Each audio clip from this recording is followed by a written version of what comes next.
conference honor speakers and attendees from Egypt and from all over the world. Welcome again to the fourth conference on medical imaging in the present epidemics.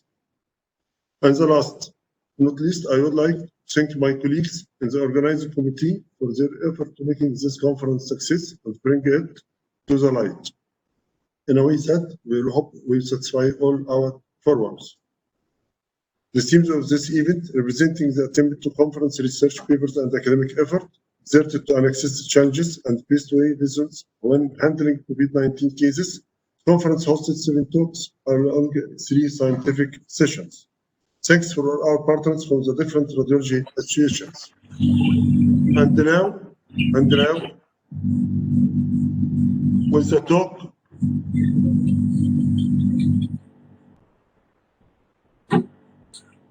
with the talk of the Dr. Magdi, Professor Dr. Magdi Saab, President of طنطا University. دكتور مجدي اتفضل حضرتك. ارحب بالجميع في اعتذر لصوت الصوت وان شاء الله الى صعوبه في الموقع اللي انا فيه في بيروت. تحياتي لكل اللي موجودين. والسلام عليكم. شكرا دكتور مجدي. انا بعتذر بس هو الدكتور مجدي بس بنعتذر ان هو موجود حاليا في بيروت على راس الوفد المصري الرسمي اللي سافر عشان المشكله حصلت في بيروت للإعانة الطبيه هناك للرئاسه الطبيه اللي موجوده في بيروت، فمعلش هو يمكن النت بس ضعيف شويه في بيروت فعشان كده الصوت عنده ضعيف. والان مع الدكتور كمال وكاشة. دكتور كمال وكاشة.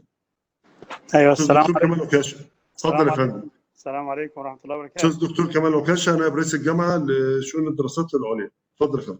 اهلا بيك يا فندم. اهلا وسهلا. اتفضل دكتور كمال. كلمه ساعه. طبعا في البدايه طبعا أنا بشكركم على الدعوه الكريمه طبعا لحضور المؤتمر معاكم الفورس فيرتشوال انترناشونال ميتنج في طنطا يونيفرستي. الحقيقه طبعا التايتل بتاع المؤتمر المره دي مختلف شويه عن الاطار التقليدي للمؤتمر Pulmonary Manifestations of COVID-19 او الحاجات اللي احنا عملناها خاصه بالاقتصاد والسياسه والعلوم الانسانيه والعلوم الاساسيه. المره دي الموضوع مختلف شويه الحقيقه، وبنحيي الدكتور حسام على الفكره الجميله اللي هي الاكسترا بالمونري مانيفستيشن اوف كوفيد-19. على فكره برضه الكاميرا عندي فيها مشكله، انا مش عارف ادخل كاميرا دكتور حسام. It's okay. Now it's okay.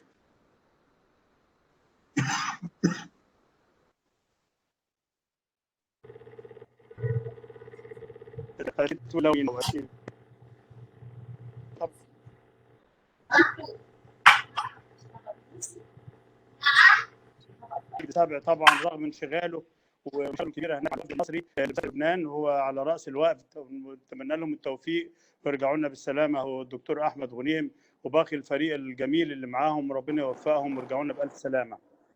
It's my pleasure to be with you and just welcome everybody attending the conference from everywhere in the world, and this is an excellent opportunity to be with you to discuss one of the very important meeting, which is the 4th international virtual meeting of Tanta University.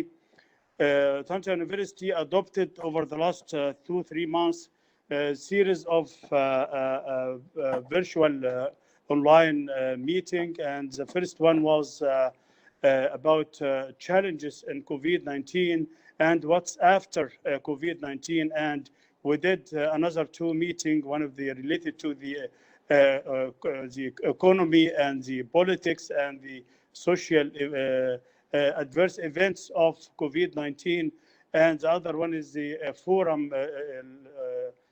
what we call it, the environmental forum of Tanta University, which was supposed to be done in March, and because of COVID it was postponed and was carried out on June, and was very successful meeting. And now we are just joining the 4th international virtual meeting of Tanta University, which is related to extrapulmonary manifestation. As I've mentioned earlier, all series of COVID-19 we're just talking about the pulmonary manifestation and the methods of treatment and diagnosis and the updates in vaccination and treatment. And now Dr. Hussam is actually just surprising us with another title, very big title, which is extrapulmonary manifestation from the radiological point of view.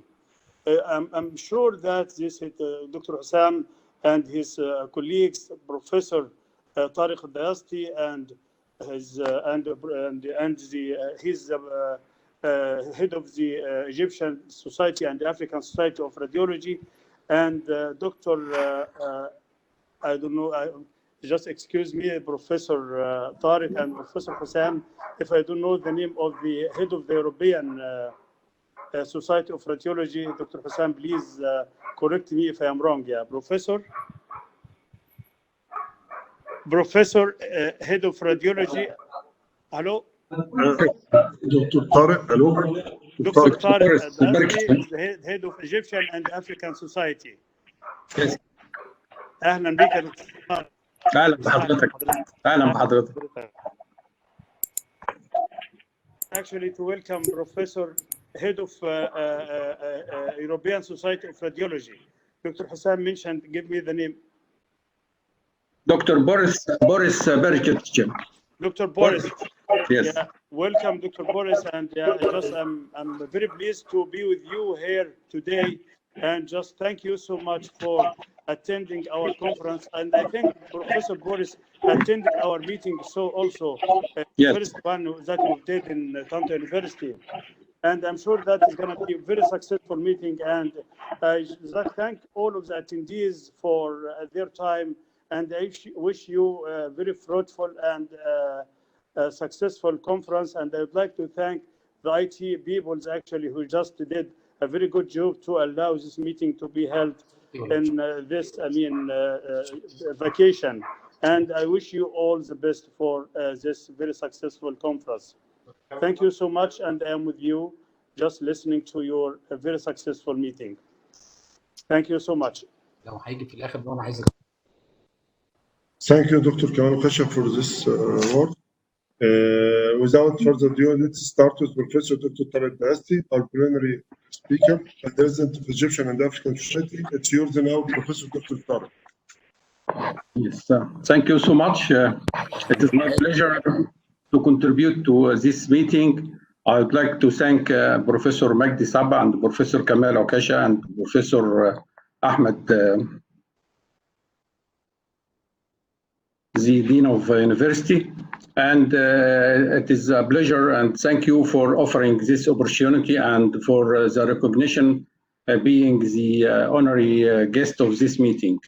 I'd like to thank for everyone and for the participant for joining us.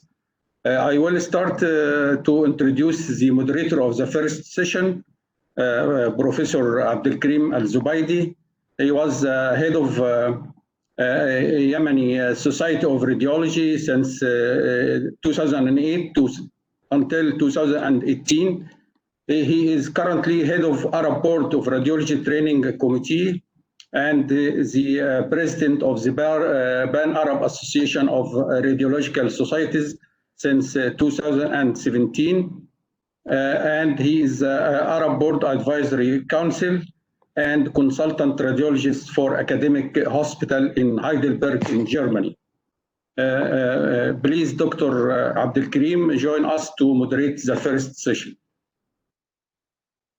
Good evening, everybody. I'm not sure now. Yes, now I saw you. Thank you very much. Well, it will be my great pleasure to join you. Thank you very much, everybody in the Egyptian Society of Radiology and Nuclear Medicine. I will start to introduce Professor Dr. Mai Mukhtar Barakat, Lecturer of Radiologist, MD, PhD, Radiodiagnosis, Department of Faculty of Medicine, Ain Shams University from October 2017, member of Radiology session at Faculty of Medicine to start with the lecture, which is, I think, it's the MR neurological features in the known patient with COVID-19. Please, Doctor.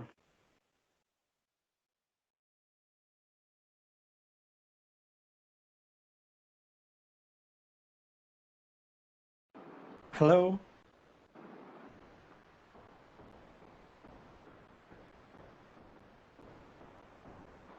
Did you hear me? Dr. Maya, please unmute your mic and then share screen.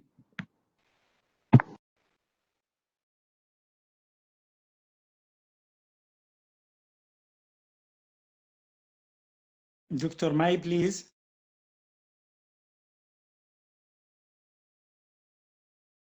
I still unmuted.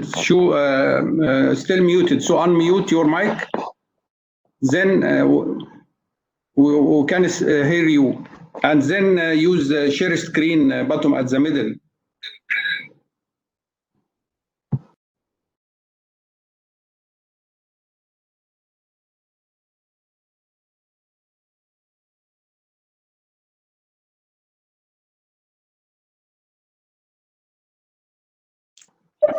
ممكن حد من الاي تي يساعدنا ان يعمل انميوت للمايك بتاع الدكتوره مي؟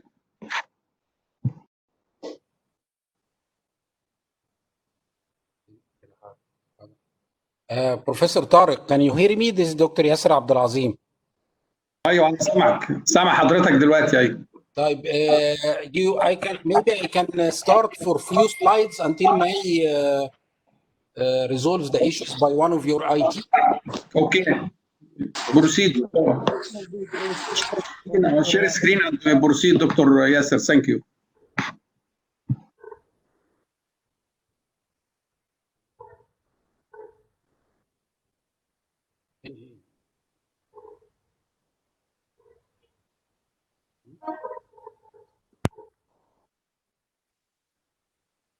دكتوره مي بعد اذن حضرتك سامعانا كده؟ الميكروفون عند حضرتك مش شغال، احنا مش سامعين حضرتك.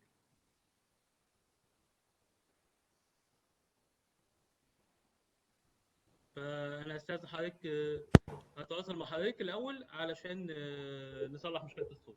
شكرا.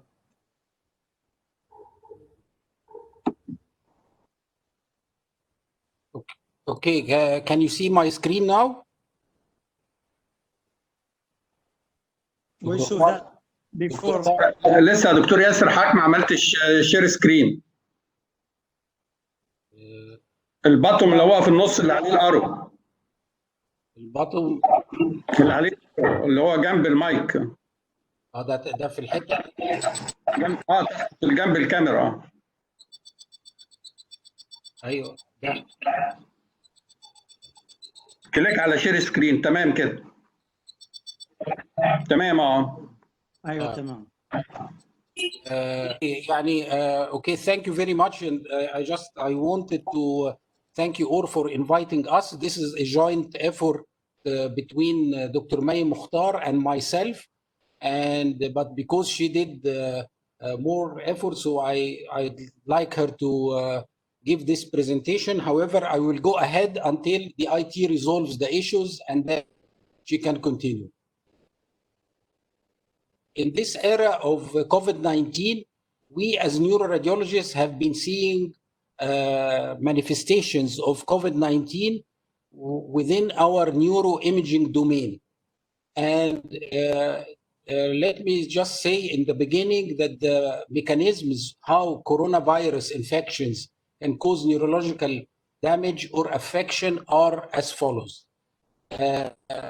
It is not fully understood till now, but there can be a blood pathway for the infection to go into the brain or even the spinal canal as well, so via blood vessels and also by the nerves. These are all still theories, not totally proven. Some of them come from the autopsies, etc. And this injuries and ACE2 and other mechanisms of the autoimmune process. There is also another theory or cofactor, comorbidity factor, is that because the lung tissue itself is affected and sometimes severely damaged with the high orders of COVID affection, like what we call the severe or moderate degree. I'm sure my colleague, Dr. Ahmed Osman, will go into this in his presentation about the lung manifestation of COVID. So anyway, lung lesions can cause hypoxia, which hypoxia seriously affects the brain. So this is another mechanism. A third interesting mechanism, which was really new for us, but there is an article about it recently, is that the enter the nervous system directly via the olfactory nerve, which can be in the neuronal domain. But why the olfactory nerve in particular? Because of its nearness to the respiratory system, and because it was noted that there is olfactory nerves damages in these patients. Here is a tool demonstrating this. So either we go by the bloodstream, by the nerve, especially vagus nerve, via the respiratory tract, lung causes hypoxia, or via the olfactory groove. And then there is a series of affections that occur and go on, ultimately resulting in two main issues, inflammatory and ischemic. So these are two main domains how the brain can be affected in the by the coronavirus. So ultimately, after this cascade of injuries that we said, but this is going into more details of it.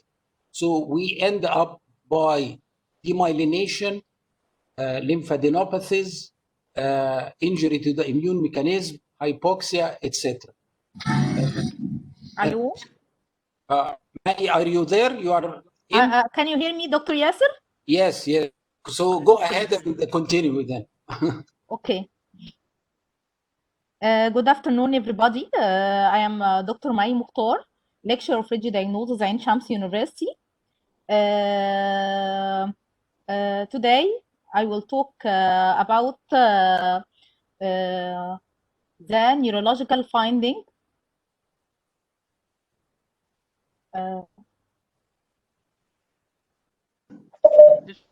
دكتورة مي ممكن حضرتك تكملي بقى بعد الدكتور ياسر ما يخلص؟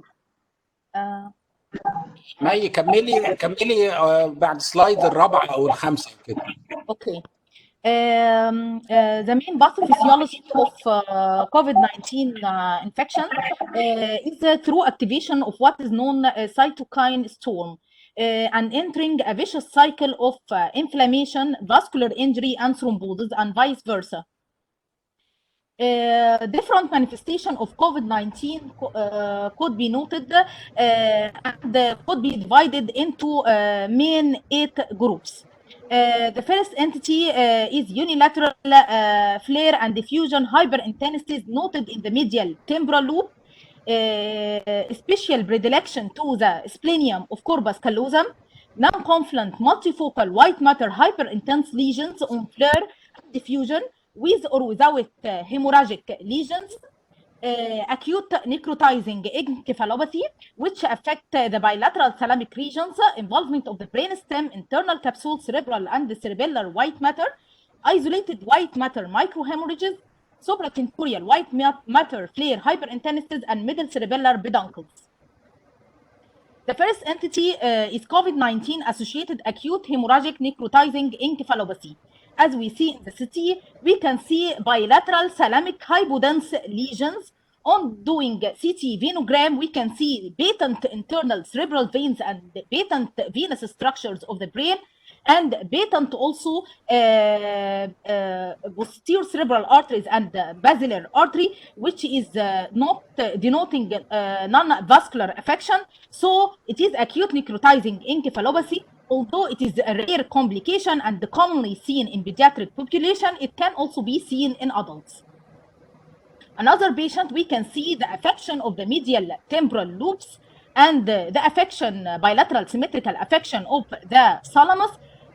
On SWI image, we can see the hemorrhagic lesions by low signal intensity on SWI.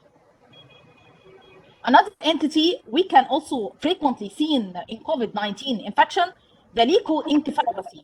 We can see multiple hypodense foci affecting the periventricular white matter. On doing MRI, we can see the periventricular white matter symmetric foci of restricted diffusion and low ADC. We can see the focal disruption of white matter tracts, which can be seen in fractional anisotropy map. We can see the affection of the body of corpus callosum and the splenium of corpus callosum on diffusion weighted image, restricted diffusion, and low EDC. Also, COVID-19 has a specific predilection to the middle cerebellar peduncles. We can see the bilateral semi-symmetrical affection of both middle cerebellar peduncles and the restricted diffusion on the diffusion weighted image. Another region is the perirulandic white matter. We can see affection in perirulandic white matter in diffusion weighted image. Ongoing MRA, SWI, and post-contact study to the same patient, no abnormality could be detected. Another entity is the cerebral microbleeds. The cerebral microbleeds is very commonly seen as a neurological finding in COVID-19. So SWI is an important sequence must be done on them. So we can see the cerebral microbleeds affecting the subcortical white matter and the corpus callosum on SWI image. Associated with the leukoencephalopathy affecting the periventricular white matter. Also, we can see the restricted the low EDC value. We can see also affection of the perirulandic white matter with restricted diffusion. The cerebral microbleeds can also seen in a lobar distribution, but the most important is the splenium of corpus callosum, which we can see the cerebral microbleeds on SWI image. Other entity which is seen in COVID-19 is post-COVID-19 Guillain-Barré syndrome. We can see bilateral tuft-like enhancement of the superior, anterior superior internal auditory canal corresponding to the distal canalicular segments of facial nerve. In normal individuals, we cannot see this enhancement. Also, we can see the abnormal enhancement along the tympanic segment of facial nerve greater than typically involved. Normally, we can see only subtle enhancement on these tympanic segments. Other cranial nerves also may be affected with COVID-19. We can see the bilateral subtle abnormal enhancement along the cisternal segments of both adjacent nerves. We can see also in the same patient enhancement along the tympanic segment of the infratemporal facial nerves. Unilateral affection of oculomotor nerve also seen in the same patient.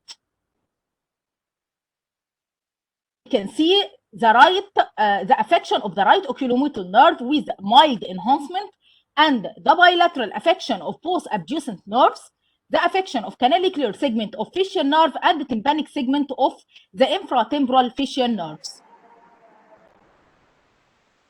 As we know, COVID-19 patients are commonly associated with anosmia. This may be related to injury of the olfactory bulbs. We can see the affection of the olfactory bulbs in unilateral or bilateral distribution. In pre-contrast image, we can see high signal intensity within the left olfactory bulb, may be related to microhemorrhage. Also in post-contrast image, we can see the high signal intensity and also high signal intensity on flare. Another patient, we can see bilateral affection of the post olfactory bulbs with high signal intensity.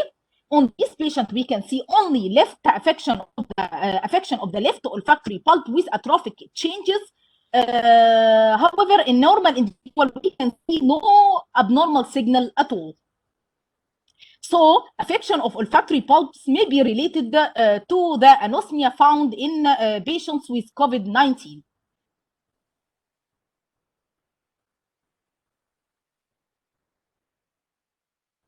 Another entity we found, especially in young individuals, increase the incidence of strokes, infarctions, intraaxial and extraaxial hemorrhage without a real a known cause. However, it may be related to the previously noted activation of the cytokine storm and entering this vicious cycle of vasculopathy, thrombosis, coagulation system disorders, and hypoxia found in COVID-19. Here we can see the infarction, we can see the subarachnoid hemorrhage, the intraparenchymal hemorrhage, and extraaxial hemorrhage. Another entity which is found in some patients with COVID-19 is hemorrhagic posterior reversible encephalopathy in a breast-like pattern. In this patient, we can see the small infarction in the right occipital region. We can see the persistent edema in the posterior bilateral parieto-occipital regions. We can see the subtle enhancement in post-contrast image, but the most important is finding the hemorrhagic lesions, microhemorrhage in the corpus callosum. Is due to coagulation disorders, which occurs in COVID-19. Here, a patient with proving COVID-19, we can see cerebral venous thrombosis of the superior sagittal sinus by hypertense material in non-contrast CT, and the diffuse edema affecting the brain. We can see the thrombosis affecting by non-visualization of the superior sagittal sinus, the straight sinus, the right transverse sinus. In digital subtraction, also we can see non-visualization of the superior sagittal sinus and straight sinus and significant venous congestion. So, cerebral venous thrombosis can occur in patients with COVID-19. Another entity which is very important and related to the vasculopathy is the CNS vasculitis-like pattern. We can find numerous foci of ischemic lesion scattered in periventricular distribution and affecting the corpus callosum and the both middle cerebellar peduncles and cerebellar hemispheres. We can see basal ganglia affection also, and affection of middle cerebellar peduncles and the cerebellar hemispheres.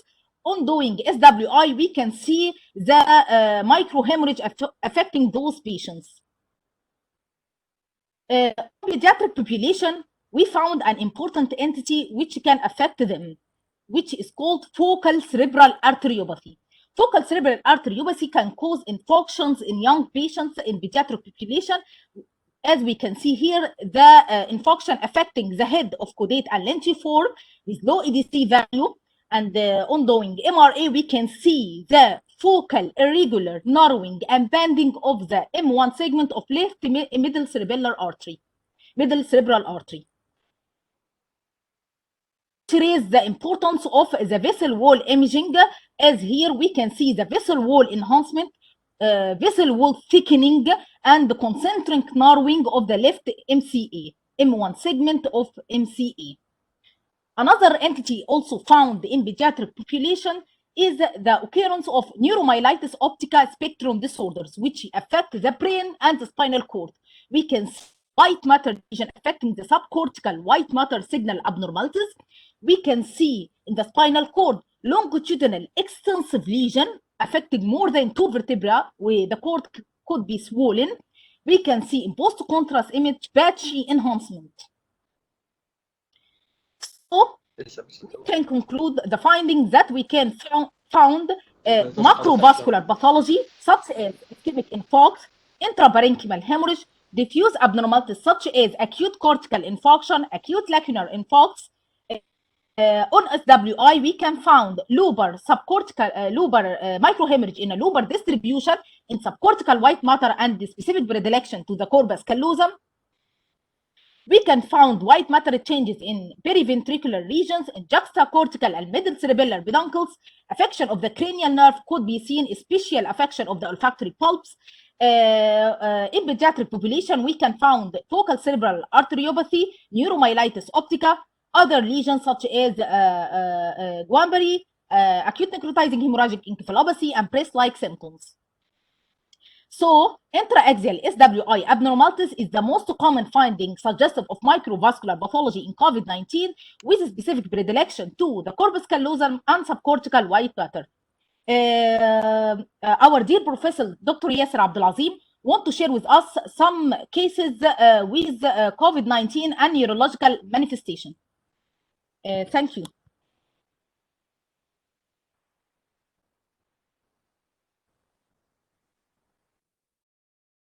Did you hear me? Thank you very much for the nice lecture. I have to continue with another. Dr. Abdelkarim, we have to discuss this talk first. Yes. Yes. If there's any questions, yeah. I mean, you want to do the questions now or later after the second lecture, because there is no time. No, now, please, yes. Okay, then we start the question. If there is any question from anyone. I have difficulty, please, Professor Tariq, I have difficulty with the computer. I'm using the phone. If you can continue to moderate or to see if there is any question from anyone in the audience, please.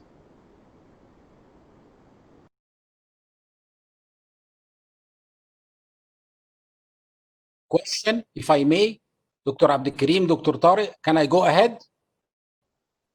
Yes, I'm listening. If you have any question, please. Yeah, okay. So after the nice talk of May, I want to just emphasize the entity of focal cerebral arteriopathy because to me, we have met these cases here in Egypt several times in my practice, and also there is a literature coming every day about this entity. And the latest is this article just published 2 days ago in American Journal of Neuroradiology, August issue, talking about vessel wall and focal cerebral arteriopathy. So we have it now all over the world, and especially that it affects young adults and children. And this is the case of AGNR, as you can see here, the affection of the middle cerebral artery, like the case that Dr. May showed, and the restricted diffusion and so forth. So whenever my advice to the audience is now, if you see a young adult or child having such recent infarct, please check the MRA for this entity of focal cerebral arteriopathy caused by the coronavirus. This is the vessel wall imaging in this same case, showing the vessel wall narrowing and enhancement. And this is my case. This is the case from my own practice in Cairo of a 26-year-old female, also known case of corona.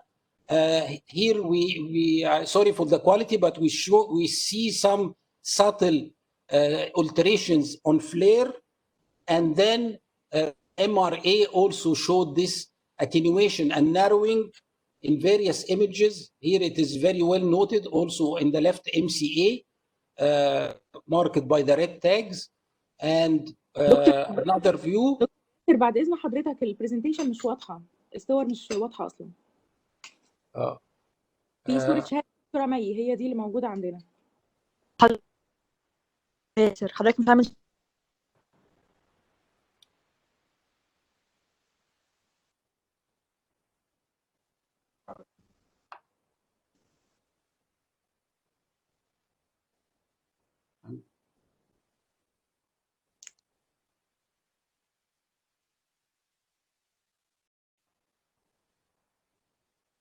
You see the screen now? Yes.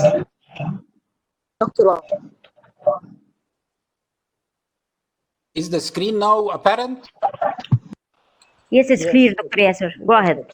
Okay. I will just go very quickly that AGNR showed a case just 2 days ago. This is the case from AGNR.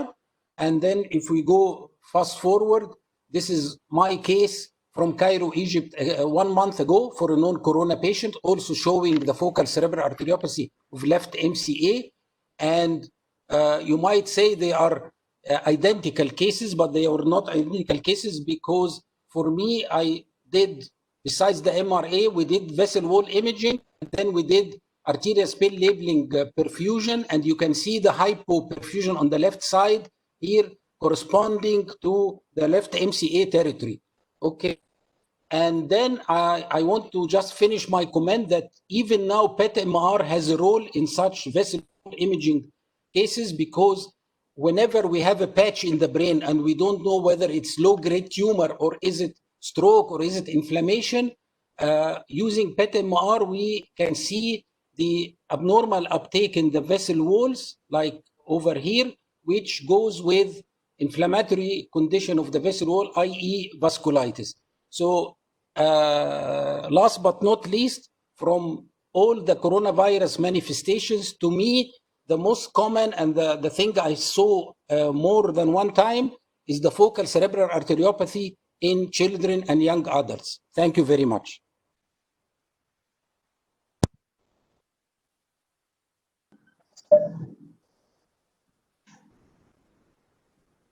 Thank you so much, Professor Yasser and Dr. May, for this great lecture. Dr. Abdelkarim, do you have any comments?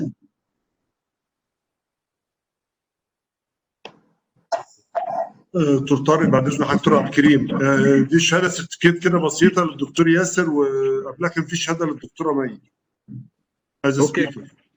دكتور حسام، ممكن الاي تي جروب بس يدخلوا بقى البرزنتيشن بتاع اللي جايه. حاضر. من على اللينك. حاضر يا فندم، حاضر.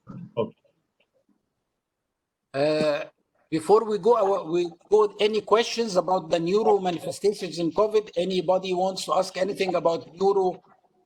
دكتور ياسر، دكتور ياسر، في اسئله على الشات. في اول سؤال: how long does the olfactory bulb signal change usually last, and does the signal change correspond with whole duration of anosmia? انا اسف. How does the olfactory signal usually last? يعني بيسأل how long الolfactory bulb بيفضل السيجنال انتنسي بتاعته موجوده، السيجنال انتنسي تشينج، هل بيقعد طول الفتره بتاعت الانوزميا موجود السيجنال تشينج دي، ولا بيقعد بعديها، ولا بيخلص قبل ما التشينج؟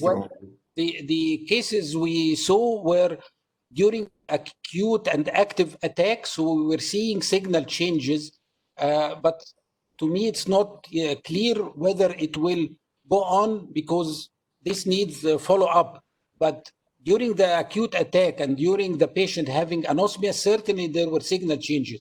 However, what I can say is that after the signal changes, you get atrophy of the olfactory bulbs and the olfactory nerves. So the chronic part of it is that, unfortunately, it can cause atrophy in, of course, in more severe cases, and then the anosmia and the olfactory affections becomes more chronic and long-standing due to atrophy.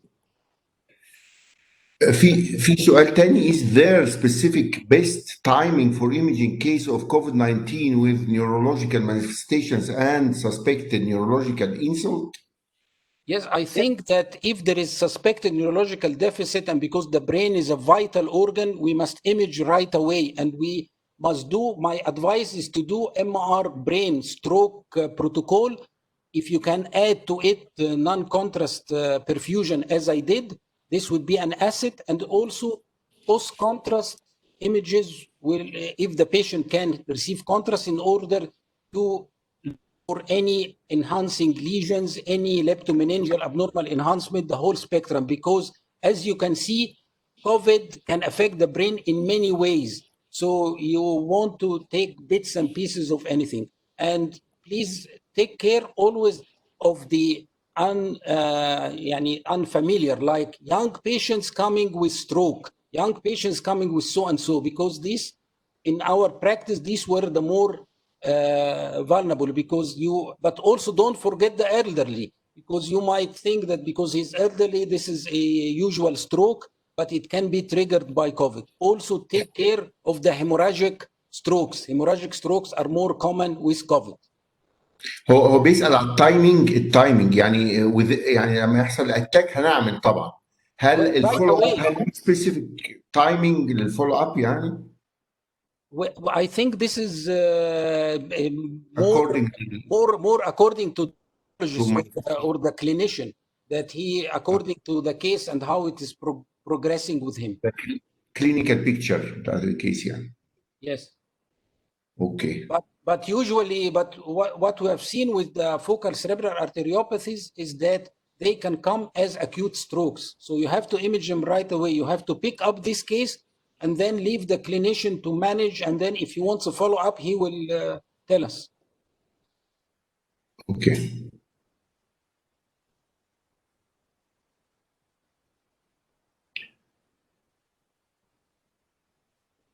Also, if I can add one last thing, also in very young children, beware of the affection, which is like acute hemorrhagic necrotizing encephalopathy, the pattern that we knew that it affects infants or in the first year of life by viruses. We have been seeing this in our practice long time, but it is coming with COVID affection. Not so much cases because COVID does not affect these very young babies, but it can occur. So also be aware of it. دكتور زبيدي، دكتور عبد الكريم، next بقى lecture مش سامعك.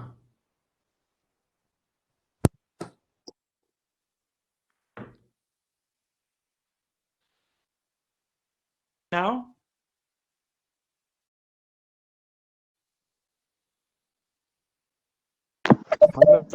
Okay. Did you hear me? Yes, Dr. Karim.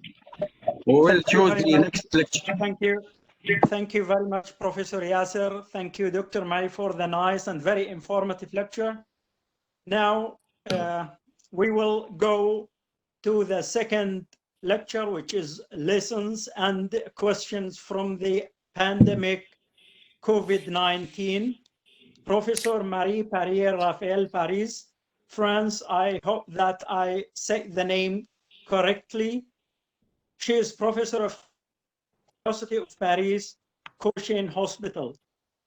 Please, Professor Marie. Professor Raphael, you can start.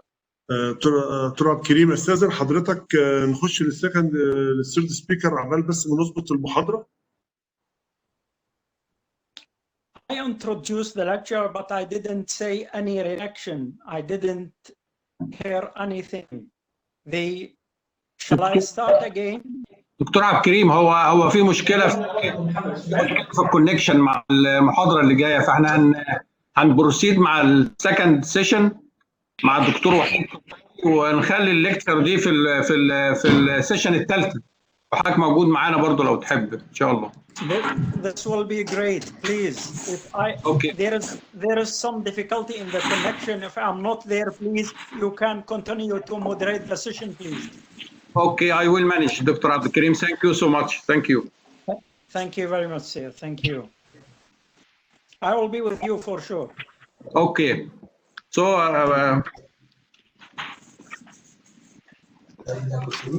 Okay. دكتور عبد الكريم صورة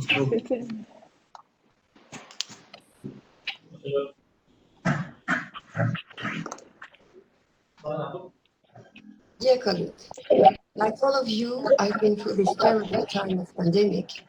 And in this lecture, I wanted to summarize the lessons we can learn from it and the questions that remain open.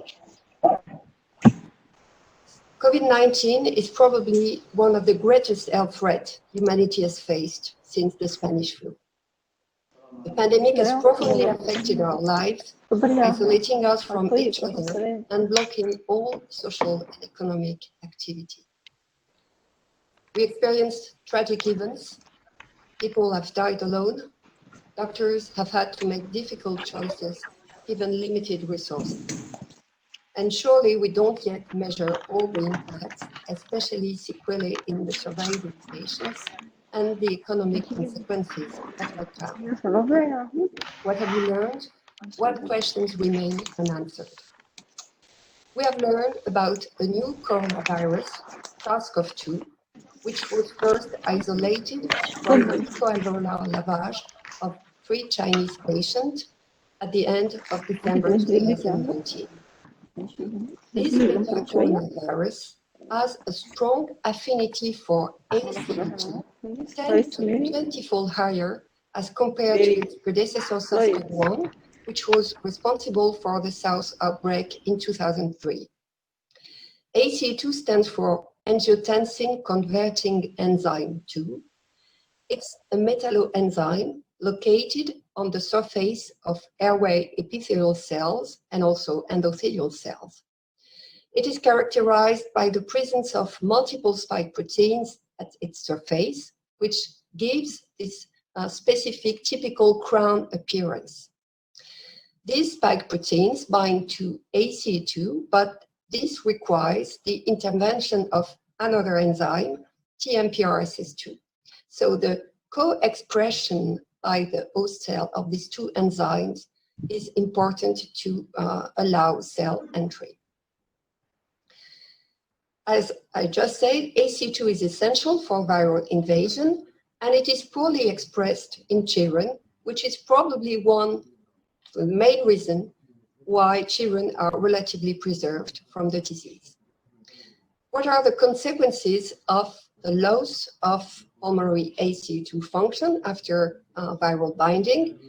It is a loss of a protective effect on the lung. This was demonstrated on animal models.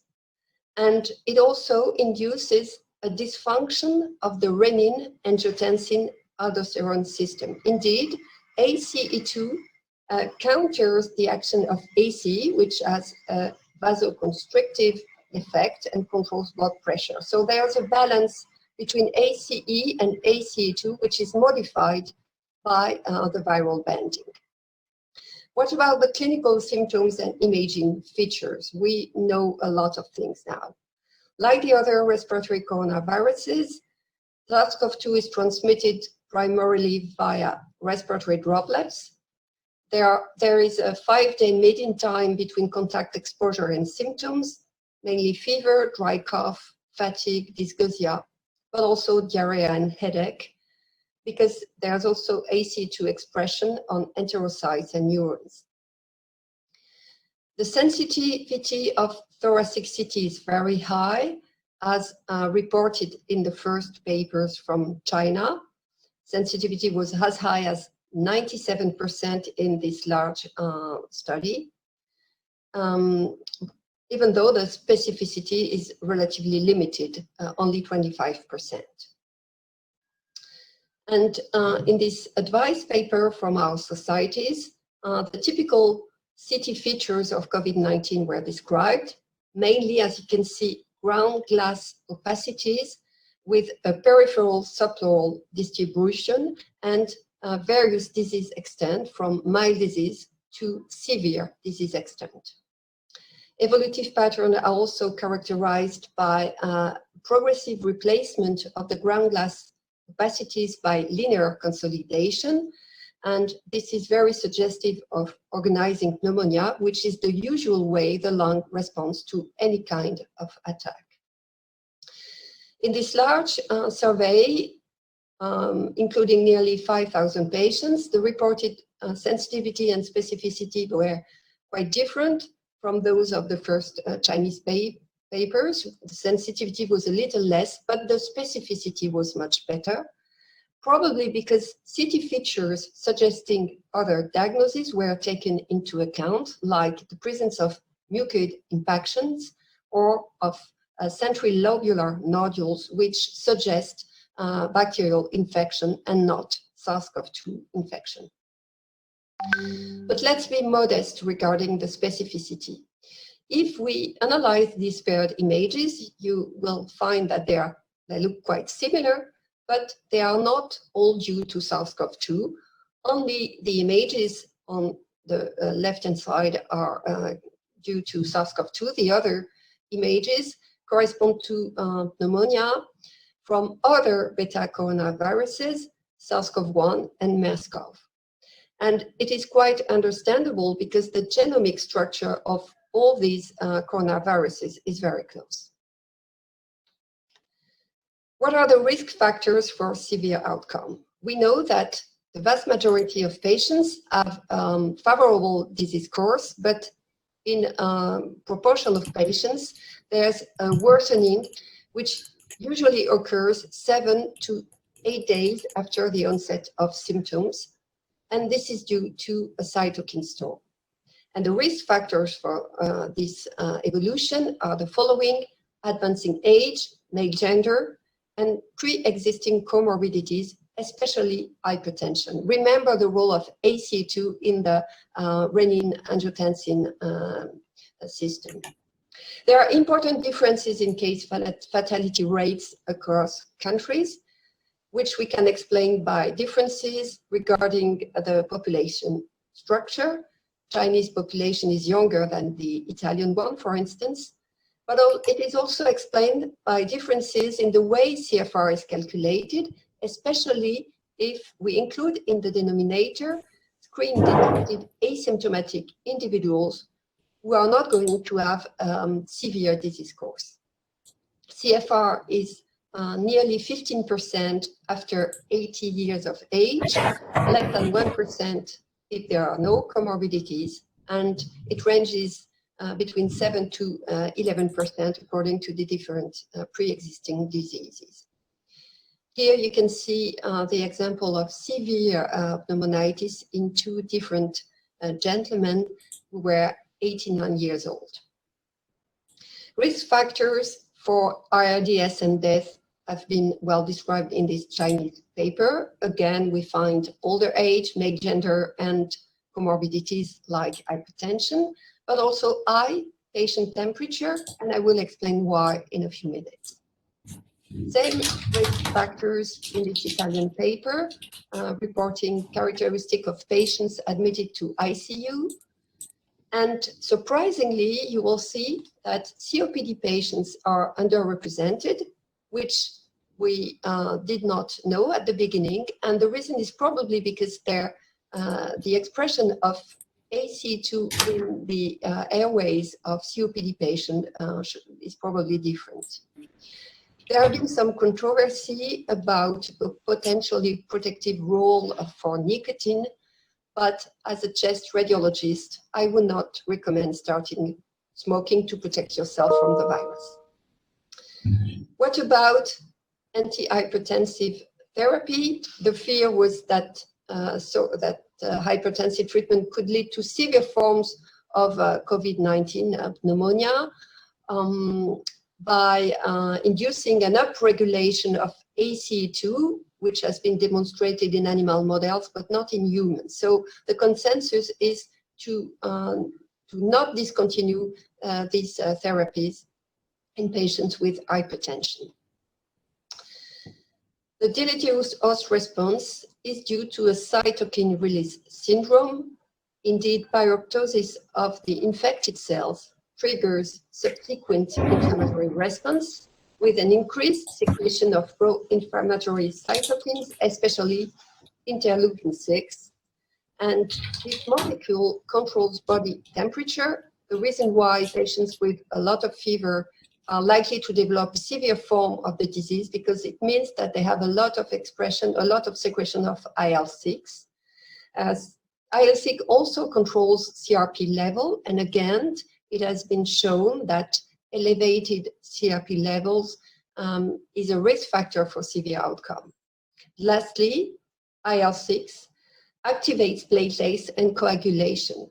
And we have been reporting an increased prevalence of pulmonary embolism in COVID-19 patients with a cumulative incidence as high as 30%, but this concerns mainly ICU patients with major increase of D-dimer. And this is our findings. As you can see, the median D-dimer value was nearly 10,000 in patients with PE. And these patients were mainly in ICU under mechanical ventilation. As in this example, you can see the patient is intubated and he has a right upper lobe PE. Another example, quite frightening because there's a massive PE despite a limited disease extent, but I have to say that this was a rare observation. Most of the time, PE was observed in patients with severe disease extent, like this patient who has multiple subsegmental pulmonary embolism. As a consequence, there was this a position paper from the Italian Society on Thrombosis and Hemostasis, recommending large use of prophylactic anticoagulation in COVID-19 hospitalized patients, considering intermediate dose when there are additional risk factors. Conversely, the use of therapeutic doses of anticoagulation was not recommended in all COVID-19 patients, and again, thrombotic complications are mainly observed in patients with severe disease course. Is it only embolism or also in situ thrombosis? The question was raised, and the reason is that ACE2 receptors are also expressed by endothelial cells. It was demonstrated that there was a direct endothelial cell infection and diffuse endothelitis. Here you can see some viruses in the glomerular capillaries in the kidney. And in this post-mortem study, fibrin thrombi were observed in 87% of cases. Microvascular injury syndrome has also been reported, and it explains why COVID-19 has clinical features distinct from typical RDS, with profound hypoxemia contrasting with relatively well-preserved lung mechanics. What else have we learned? We have learned mobilization and adaptability. This is here an example in France where we had to transfer patients to Brittany by TGV, fast train, because when there was a shortage of ICU beds in the eastern part of France, which was very severely affected, and also in the Paris region, this required to transfer patients to relatively preserved areas like in Spain, in Madrid, hotels have been transported into coronavirus. And this mobilization of the healthcare professional has been perceived by the population, which expressed its support in various ways. An example at my hospital, volunteer hairdressers came to the hospital for free haircuts, and this was really appreciated and helpful. We have also learned the major importance of protective equipment and of social distancing. This is what we can do since we don't have really efficient therapy at the moment. And social distancing is important even in the family. We have also learned the importance of sharing experience, knowledge, and data. There have been very positive things, like the fact that most journals have made their articles freely available. We needed to access the new knowledge. And this is the example of European Radiology homepage. Other things were more disappointing, like the scientific collaboration, which still needs to be improved. Unfortunately, some therapeutic trials, like the Discovery trial, evaluating 4 different treatments, will not be conclusive because the number of included patients is not sufficient. We also understood the importance of evidence-based medicine. There's this big controversy regarding hydroxychloroquine. In France, we had this virologist who was convinced that the treatment is efficient, but it did not conduct a randomized trial to demonstrate this. And you know about this retraction of this paper from the Lancet regarding the effect of hydroxychloroquine. It has to be retracted because it was not possible to access the data. There have been many papers on COVID-19, more than 25,000 by the end of June. But if we select meta-analysis, it's less than 50 results. And if we select clinical trials, only 25 results. There are open questions. What about the other diseases, especially acute conditions management during the pandemic? There was these 3 papers from Italy, very interesting, regarding the management of acute coronary syndrome. They reported a reduced rate of hospital admission for acute coronary syndrome during COVID-19 outbreak in the northern part of Italy. At the same time, reduction of the rates of percutaneous coronary revascularization for acute coronary syndrome, and in parallel, an increase in the number of out-of-hospital cardiac arrest during the pandemic by 58%. So we need to have this in mind if, unfortunately, there's a second wave of the pandemic in Europe. Other open questions: what will be the long-term consequences, especially respiratory functional sequelae in patients who developed severe pneumonia? Unfortunately, I could not find papers related to late sequelae after pneumonia due to SARS-CoV-1 or MERS-CoV. In this patient with a severe SARS-CoV-2 pneumonitis, 3 weeks evaluation demonstrates some fibrotic changes, as you can see, with traction bronchiectasis and this pneumomediastinum. But following steroid therapy, these presumably irreversible lesions improved. So it's time now to evaluate these sequelae and to try to prevent irreversible fibrotic changes to occur. What about the neurological sequelae or psychological consequences? We don't measure that yet. Other open questions regarding the risk of a second wave in Europe. It is estimated to be very real, but in which magnitude we don't know. What about the risk of resurgence or of seasonality of the virus? I hope that it won't be the case. And what is the quality of acquired immunity? And 2 major questions.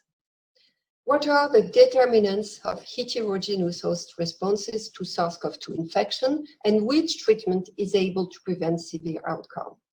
Because we are not going to have a vaccine in the next coming months, so we need to prevent this severe evolution and to prevent the occurrence of the cytokine release syndrome. This is one of the objectives of this project, the STOIC project, during which we are going to collect 10,000 CT scans. Currently, we have more than 7,000. And we will combine all possible imaging information, like analysis of the pneumonia itself, but also of host characteristics like presence of coronary calcifications, the amount of fouls in the chest wall, emphysema, and other host characteristics combined to clinical characteristics and biological characteristics to better understand this heterogeneity in host response. What about the treatments? There are many possible options, and probably different treatments should be used according to the different phases of infection, like before cell entry, molecules like glycoprotein or neutralizing antibodies, allowing to stop the viral binding, or some molecule which could counteract host viral membrane fusion, or could, like nucleoside analog, limit viral replication. And lastly, anti-inflammatory therapies to limit the cytokine release syndrome, anti-IL-6, tocilizumab, or some corticosteroids. And our colleagues from UK reported that dexamethasone reduces the number of deaths by 30%. These questions need to be answered, since the current pandemic of coronavirus might not be over or might not be the last. And with this, I would like to thank you for your attention.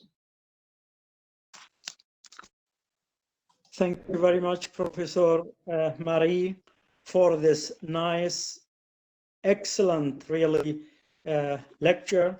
It's very informative. And in fact, we have still a lot of questions. We learn every day from this pandemic. And there is different papers, some of them confusing more than helping. There is a lot of questions have to be answered. Anyway, we are still learning, as I said, from this pandemic, and we hope that we will get as soon as possible the vaccine for this problem. Thank you very much. And I don't know if there is any time for a question. My hope that every audience have to switch off the microphone during the lecture, please, at least in the next session. Thank you very much. I'll give the microphone for Professor Aldasti to continue. Thank you very much. Thank you so much, Professor Abdelkarim, for joining us. Thank you so much. We will continue with the second session. It is my pleasure to introduce my dear friend and colleague, Professor Wahitan Tawi. He is a professor of radiology in Ain Shams University in Cairo and former fellow of radiology in Yale University and University of Tunisia in USA. He is a board member of the Egyptian Society of Radiology and Nuclear Medicine and board member of the Councils of Arab and Egyptian Board of Fellowships. Currently he is the president of the Egyptian Society of Cardiovascular Radiology and the deputy editor of the Egyptian Journal of Radiology and Nuclear Medicine. Please, Professor Wahid. Thank you very much, Professor Tarek Dayasti. It's a pleasure to be with you and with the committee organizing this webinar, and we thank طنطا University to hold this webinar. We will move forward. The webinar is in collaboration with the Egyptian Society of Nuclear Medicine and Egyptian Society of Cardiovascular Radiology, which is a sub-branch of the Egyptian Society of Radiology and Nuclear Medicine. We move now to the second session. First presenter is Professor Dr. Ahmed Osman. Dr. Ahmed is a professor of radiology in Shams University and the head of the chest imaging group, although he's a young generation radiologist. However, he is in fact very prominent in his subspecialty, and that's why we offered him the position in Ain Shams to be the head of the chest imaging group. He's doing a very good research and work into his subspecialty, and he's becoming very eminent in his subspecialty. He's a member of all Egyptian society, in fact, and other society, European society as well. He is going to give us a lecture about vascular effects of how and when radiologists can help. Please, Dr. Ahmed, start giving the talk. Hello, everybody.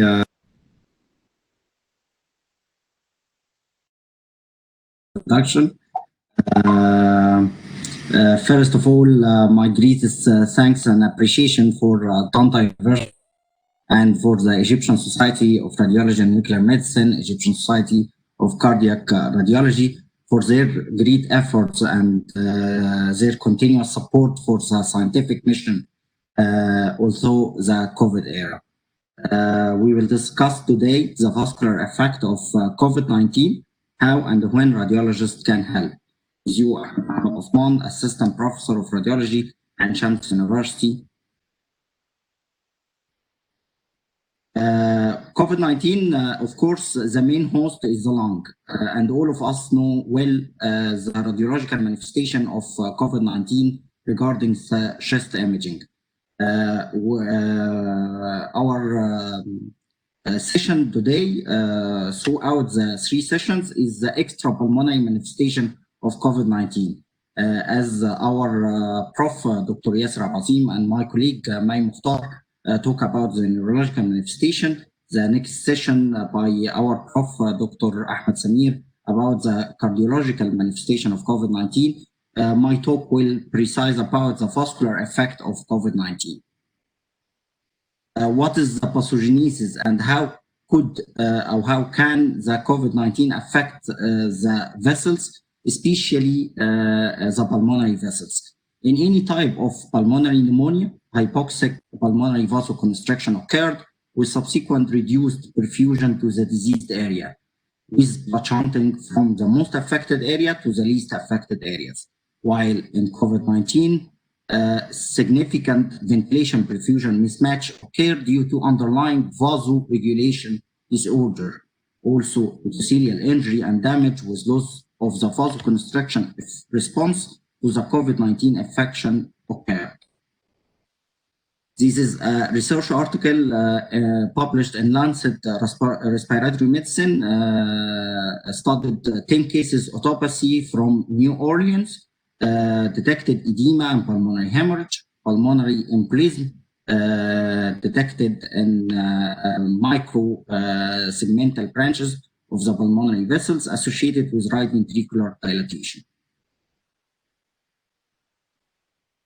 The exact pathology occurred at the level of the pulmonary vessels depend on presence of angiotensin converting enzyme 2 receptors at the level of the pulmonary vessels with subsequent endothelial inflammation, damage with activation of the megakaryocytes, platelet aggregation, fibrin deposition with subsequent small vessel thrombosis. And this is always associated with vascular hemorrhage. With more disease progression, this caused neutrophil deposition, what's called extracellular neutrophil trap, with increased macrophage inside the alveoli. What about the pulmonary vessel changes can be detected during CT scanning of COVID-19 infection? Of course, all of us see a lot of cases with COVID-19 with characteristic predominant peripheral areas of ground glassing, subsegmental peripheral consolidated patches with presence of pulmonary vessel dilatation. As we compare the diameter of the pulmonary vessels between the left upper loop and right upper loop, there is a significant relative vascular dilatation sign, which can be seen proximal even inside the lesions seen in the lung, with the pulmonary blood volume seen in the right side. We can see areas of perfusion defects related to the area of lung damage presented by ground glassing or consolidation. These areas are surrounded with halo or peripheral areas of hyperperfusion, reflecting the related vascular dilatation. Another case, also there is a characteristic peripheral patchy area of ground glassing with related peripheral areas of vascular dilatation, presented with the pulmonary blood volume images as areas of perfusion defect at the damages or the diseased area, surrounded with halo areas of hyperperfusion. And this is again in controversy to other types of pneumonia, which is associated with pulmonary vasoconstriction, and controversy to COVID-19 infection, which show defect in the vasoconstrictive response with subsequent vascular dilatation related to the damages area. Also, we can see in some cases with COVID-19 infection a characteristic mosaic pattern with areas of ground glassing with related vascular dilatation in these areas, alternating with areas of air trapping or normal lung with relative attenuation of the related blood vessels, which can be seen in iodine mapping CT scan. There is an area of hyperperfusion related to the ground glass area and hypoperfusion related to the low attenuation areas. Another entity related to the pulmonary vascular effects of COVID-19 infection is the pulmonary embolism, which is considered the major risk factors for mortality in patients with COVID-19 infection, and why it's important to diagnose pulmonary embolism in patients with COVID-19, because it's related to high rates of hospital admission and increase the hospital stay, increase in ICU admission rates, and of course, high mortalities. When to suspect a pulmonary embolism, and when clinicians or radiology advise to do CT pulmonary angiography for a case of COVID-19, according to the European Society of Radiology and European Society of Thoracic Imaging recommendation, CT pulmonary angiography indicated when supplementary oxygen is needed in COVID-19 cases with limited disease extension seen in CT. And when the by another document, when the unenhanced CT finding cannot explain the severity of the respiratory failure expressed by the patients. A lot of articles published in a lot of radiology journal, with top radiology journal, trying to explain the relation between pulmonary embolism and D-dimer, and explain the incidence of pulmonary embolism in COVID-19 cases. In such article about acute pulmonary embolism in COVID-19 patients on CT angiography and relation to D-dimer, they concluded D-dimer more than 2,660 had 100% sensitivity and 67 specificity for pulmonary embolism in positive COVID-19 cases. So extremely high D-dimer level could be considered as an indicator for CT pulmonary angiography in COVID-19 cases. Another article in Radiology Journal studied 100 cases with COVID-19 infections. They found 23% of the cases with positive pulmonary embolism. 17 of them need ICU admission, and 15 of them need mechanical ventilation. That's why the diagnosis of pulmonary embolism in COVID-19 infection is very important, because it make a major changes in the treatment strategy of the patients. Most of the papers concluded the mean timing for incidence of major pulmonary embolism, which can be detected by CT throughout 10 to 12 days from the onset of the symptoms of COVID-19 cases. This is a case published in Radiology Journal, a 68-year-old male with CT pulmonary angiography done 10 days from the onset of the symptoms. As we see, characteristic finding of CT chest by presence of predominantly peripheral ground glass opacities with subsegmental peripheral consolidated patches, yet not explaining the severity of the respiratory failure and the need for mechanical ventilation. That's why CT pulmonary angiography done and revealed the presence of multiple segmental thrombosis affecting the segmental branches of the right upper looper, right lower looper, and left lower looper segmental branches. Another study published in Circulation Journal, also done in France, documented the average incidence of pulmonary embolism during the period from February to March 2020 is 20.6%, which is considered double the incidence of pulmonary embolism during the same period in 2019 in the same institute. And they also concluded that high D-dimer level, plasma factor 8 activity, and factor Willebrand engine level can be considered an associated risk factor for the incidence of pulmonary embolism in COVID-19 patients. The European Respiratory Journal also published an article conducted on 135 cases with the incidence of pulmonary embolism was 24% of the cases. 6 patients show CT evidence of right ventricular dysfunction. The case of CT pulmonary angiography, I think this is a routine. Whether it's a COVID-19 patient or non-COVID-19 patient, we must comment it on the following points. Calculation of what's called pulmonary artery obstructive index, which reflecting the severity of pulmonary embolism, using the Canadian score, which is the simplest score used in CT to detect the severity and extension of the pulmonary embolism. Also, we must comment on the CT signs of right ventricular dysfunction, what's called right ventricular strain, depending on 4 factors. The most important and most sensitive is the diameter of the main pulmonary artery and the diameter of the right ventricle with calculation of the right to left ventricular ratio. These sensitive parameters for detection of CT right ventricular strain is the intraventricular septum position and presence or absence of intraventricular septum deviation with contrast reflux into the hepatic portion of the IVC and hepatic veins, which these mainly depend on the adequate timing of the scanning during time bolus technique. In brief, a Canadian score depending on giving a score 1 for each segmental branch. He divides 10 segmental branch for each lung, 3 for the upper loops bilaterally, 2 for the middle loop and lingula, and 5 for each lower loops. He gave 1 for each segmental branch and gave a number for the looper branch equal to the related segmental branch. And if the thrombus cause partial occlusion, this number will multiply by 1.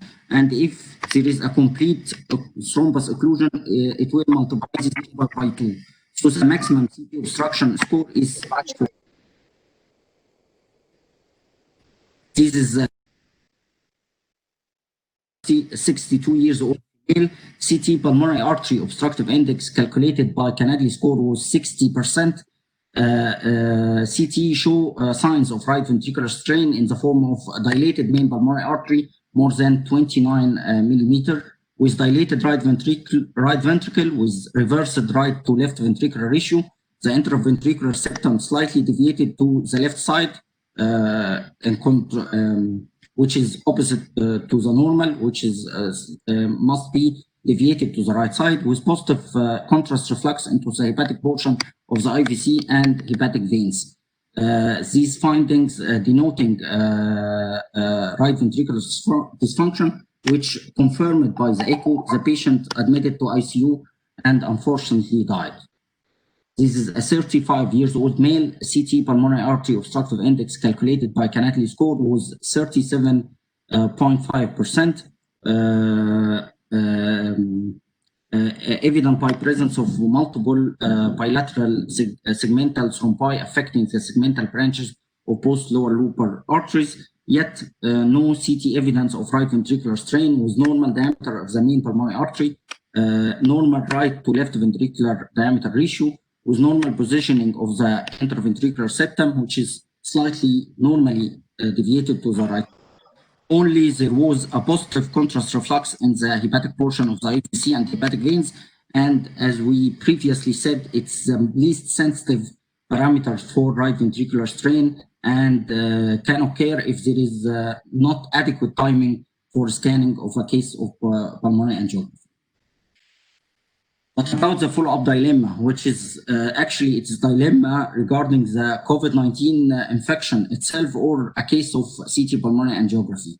The British Thoracic Society concluded that during routine follow-up by chest X-ray, if there is evidence of persistent chest X-ray changes or evidence of physiological impairment detected during the follow-up, we must do CT and CT pulmonary angiography for fear of a complicated case of COVID-19 with pulmonary embolism or pulmonary hypertension or interstitial lung disease.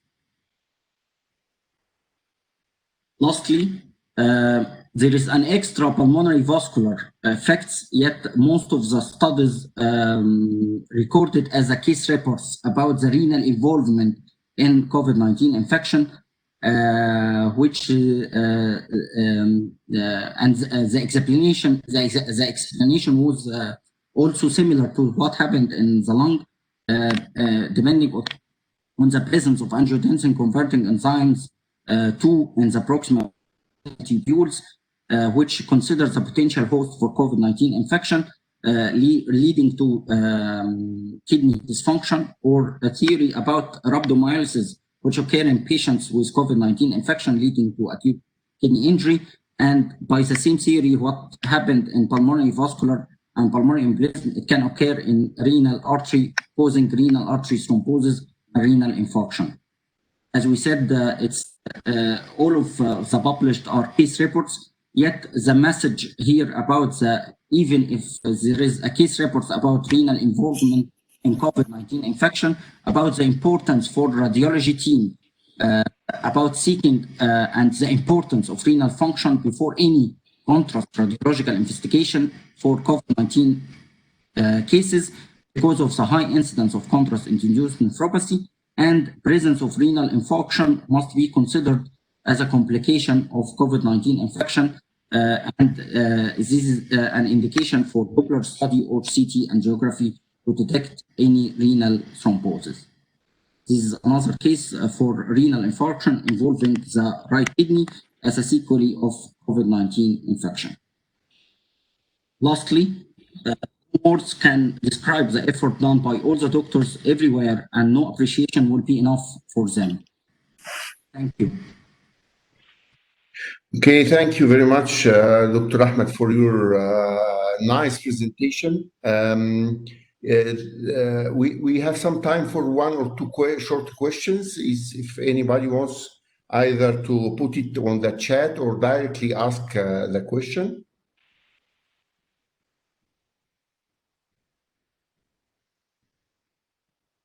Okay. Go ahead. Somebody will ask, or shall I ask my question? Dr. Ahmed, the medical community is now more aware. في حد بيسأل ولا أسأل أنا؟ Is anybody asking anything? Dr. William? Okay, so I'll go ahead. What do you think? I mean, medical community is more aware of coagulopathy caused by COVID-19, Dr. Ahmed, now. And do you think, I mean, what do you see less and less cases by giving anticoagulant to the cases for 3 or 4 months after the incidence? They're giving a lengthy now protocol for the patients with anticoagulants. Do you see less and less pulmonary embolism and thrombosis, or what do you see now? Dr. Wahid, if I understand your question, all the clinicians are highly estimating the incidence of pulmonary embolism, even if there is because a lot of papers and a lot of researches about autopsy studies and American studies detected microthrombi along the level of microsegmental branches of the vasculature, which some consider the consolidation is a part of the infarctions which occur and may be beyond the ability of CT to detect the pulmonary embolism. That's why patients with positive PCR for COVID-19 and presence of consolidative or positive radiological finding, they start anticoagulant. يعني my question إن هو في الأول in the beginning of the disease they were deceived that it was only pulmonary consolidation, pneumonia, and so on. But then with the progress of the disease and Italians started to do some autopsies, they discovered that, and now everybody is giving anticoagulation from the beginning. يعني أول ما بيتعرف إن في COVID-19 الناس بتدي anticoagulant وبيستمروا لمدة 3 or 4 months. فيعني أنا متوقع إن عدد الناس بتوع البلمونري امبوليزم هيقل مع الوقت. It's becoming less and less. ولا ايه رايك؟ That's what I said. Once positive PCR, positive CT finding, they start anticoagulant. They don't wait. They don't positive CT pulmonary angiography. وده بيقلل الانسيدنس. يعني انا شايف في الغالب ده قلله دراماتيكال. يعني انا يعني في ناس بيجي لهم برضه امبوليزم على الانتيكواجولانت بس مش بالعدد اللي كان موجود قبل كده. يعني الناس ما كانتش ريسيفد في اول الديزيز ان هي Yes, of course. Now only the indication or the target for CT pulmonary angiography to detect the severity of the CT pulmonary embolism, which changes the regimen of the anticoagulant and the dose of the treatment. تمام. في سؤال في الشات from دكتورة بسنت أبو الهدى. Is there recommendations regarding repeating the CT chest and CT pulmonary angiography in patients with high D dimers if the initial study is normal؟ يعني initial study طلع normal، عملوا pulmonary angiography وطلع normal، لكن الدي دايمر عالي، ما زال عالي. هل they should when and how shall they will repeat that examination again? This is what's called dilemma. This is in my presentation. This is a great dilemma about the follow-up. The British Thoracic Society limited the follow-up CT only if there is a clinical deterioration. Clinical deterioration. If the patient يعني الدي دايمر مش مقياس، الدي دايمر مش مقياس. No, just clinical deterioration. The desaturation, the fever. If there is deterioration, this is the indication to repeat the CT chest. If the CT finding not correlated with the respiratory manifestation of the patient, this is an indication for CT angiography. Okay, thank you very much, Dr. Ahmed, for your eloquent presentation. It was very nice, and thank you for answering our questions. Now we move to my dearest friend, Professor Ahmed Samir Ibrahim. Professor Ahmed and myself, we started the cardiac group in Ain Shams University since 2004, and it was a great cooperation with him. I was the former head of this group. Now he is the head of the group, and he's doing a very great job. He is publishing many international papers, mostly in the cardiovascular domain, and he is serving as a reviewer at our journal, the Egyptian Journal of Radiology and Nuclear Medicine, and he reviewed 60 cardiac articles, mostly the ones I give to him. I always give him mainly a lot of cardiac articles to review, and others also, other editors gives him. He is doing his best to raise the cardiac radiology in Egypt, and he is not only the member of Egyptian and European Society of Cardiovascular Radiology, he is the Secretary General of our Cardiovascular Society, which, as I told you, is affiliated to our ESRNM, the Egyptian Society of Radiology and Nuclear Medicine. He is going to speak about an interesting part, the updates regarding cardiac imaging of COVID-19. Please, Dr. Ahmed, go ahead. Thank you very much, Dr. Wahid, for your very kind introduction. I would also like to thank the whole organizing committee for their marvelous organization for this fourth virtual conference on imaging of COVID-19. And I would like to thank also the whole team of Tanta University, so as Professor Tara Dasti and Professor Hassam Zaitoun for their great work. So my topic tonight would be about the updates regarding cardiac imaging in the era of COVID-19. Of course, we are all acquainted with. Just want to.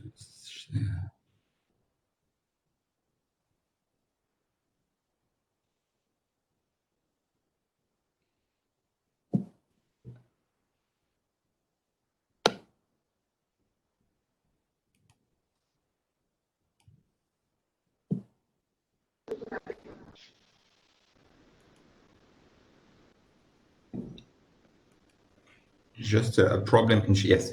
We are all acquainted with the findings of COVID-19 in CT chest, as very well illustrated in previous lectures, including ground glass appearance, crazy paving, the dilated vessel sign nicely described by Dr. Ahmed in the previous lecture. The absorption stage after 14 days is an important topic. And of course, the image we don't like to see, the fibrotic bands and at late stages. But actually, this is not the topic of my lecture. Of course, I will be talking about the cardiac area of COVID-19, and I will review rapidly the pathological mechanism of COVID-19, and then I will shift to role of coronary CTA in COVID-19, and then in the second part of the lecture, I will give the position of MR in this pathology. It's well known that COVID-19 is the clinical manifestation of infection with severe acute respiratory syndrome, coronavirus 2. Since November 2019, we had some cases. Until now, in August 2020, we're speaking of 20 million cases and maybe a second starting current wave in Europe, as you all know. And we're speaking of more than 765,000 deaths till today. So understanding the pathology of cardiac and diffuse vascular involvement, including neuro, cardiac, pulmonary, abdominal, and upper and lower extremity vascular involvement is mandatory. Cardiovascular consideration impact invasive and non-invasive treatment management. The mechanism is, as well described in previous lectures, usually can be directed to mainly to a cytokine storm, hypoxia-mediated supply-demand mismatch, direct cardiotoxicity to ACE2 inhibitor, ACE2 receptors, or DIC. Regarding cardiac and vascular associated finding with COVID, we can have some acute coronary syndrome, myocardial infarction, cardiac macrothrombi, arrhythmia, myocarditis, Kawasaki-like disease in children. Regarding vascular manifestation, as previously said, we can have some macrothrombosis in the form of DVT or pulmonary embolism, or lung microthrombi, subsegmental vessel enlargement, increased rate of limb ischemia. I will not comment on neuro and GIT, already nicely described. Regarding the cardiac symptoms in COVID-19, the patient can present with an typical ACT elevated myocardial infarction or non-STEMI non-ACT elevated myocardial infarction, which may be the first clinical manifestation or may develop within days or 2 months after a COVID infection. Cardiac condition can contribute to 40% of the mortality, either alone or in conjunction with respiratory failure. This is regarding adults. Regarding children, in very rare condition, multisystem inflammatory syndrome was found, and it may involve coronaries. It usually has a delayed onset, and I will explain it in the few coming slides. So the question, if we have a patient with COVID-19 and he has some chest pain, should we go for an invasive angio? Should we go for a coronary CT? I think going for the CT is easier because CT can help a lot in triaging and risk stratification, either in adults and children, answering a lot of questions as regard the chest condition, as regard the coronaries, and as regard the cardiac condition itself. And this was confirmed by the statement from the North American Society for Cardiovascular Imaging, clearly suggesting coronary CT as a well-established technique in patient with to replace invasive coronary angio in patient with elevated troponin, equivocal diagnosis of non-STEMI, acute chest pain, negative initial troponin, or intermediate risk patients. Starting with a coronary CT, we always start with a calcium score till today, and I would highly advise to start with a large field of view calcium score to be able to look inside of the heart and outside of the heart, and to look for lung manifestation. Then we inject contrast, and we can, of course, properly assess the coronaries and their pathology, whatever it is. Then this brings us to an important point, that we have true evidence of altered mechanism of coagulation, as previously said in all lectures today.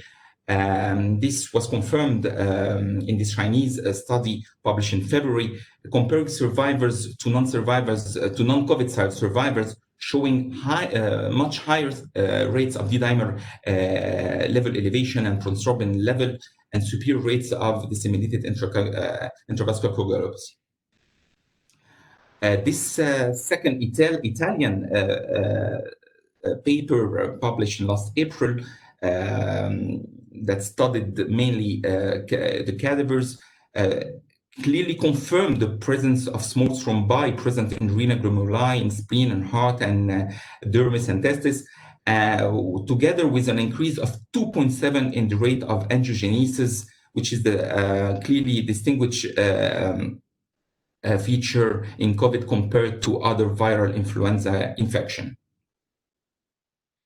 So while we are going for or using or doing a coronary CT examination, careful examination of pulmonary arteries is very important, and we should look for several signs.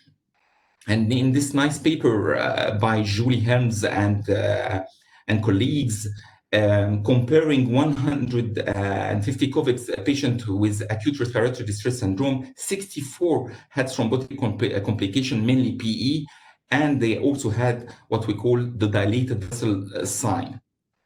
This dilated vessel sign was very nicely explained in the paper of D'Amico et al., which is actually a process, a new vessel growth process called the intussusceptive angiogenesis, which mainly affect consolidated lungs secondary to increased blood flow, leading to an increased shear stress and vascular splitting. And if this sign is observed, we are speaking more of a higher probability of vascular thrombosis and hemodynamic alteration. Regarding children, CT angio can help in diagnosis of Kawasaki-like disease. And rapidly, to remind you what is Kawasaki disease, it's a mucocutaneous lymph node syndrome, and usually treated by gamma globulins and aspirin, and take care aspirin shouldn't be used in corona patients, as you all know. And usual findings are proximal aneurysmal dilatation of coronaries with some cervical lymphadenopathy and coronary occlusion, stenosis, or rupture. Kawasaki-like disease is a more aggressive situation. The patient is PCR negative and he has immunoglobulin. He can present with fever, rash, shock, myocardial injury, pancreatitis, myocarditis, pericardial effusion, and coronary artery and aneurysm. And he has, of course, a very elevated D-dimers and ferritin level. This Kawasaki-like disease actually has a more morbid, is more morbid than usual Kawasaki disease. And it was called pediatric inflammatory multi-system syndrome, temporally associated with SARS, PIMS-TS. This is the old name, and the new name now is simply a multi-system inflammatory syndrome in children. So it's a rare condition occurring usually in 2% of population, found in mainly starting in Europe. Then some cases were reported in USA. It's extremely rare. But there are some concerns about long-lasting coronary damage, and this is for follow-up, of course. With early identification, treatment and outcome are usually excellent. And this brings us to the cardiac MRI appearance of this Kawasaki-like disease.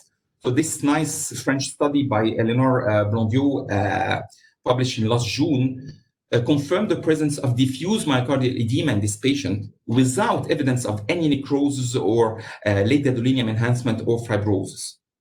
All patients recovered rapidly, and this would confirm more and more the immune mechanism as a response to the antigen rather than a direct complication secondary to SARS-CoV infection. So this slide is a nice introduction for the second part of my lecture, which is the cardiac MRI in COVID. And of course, as you all know,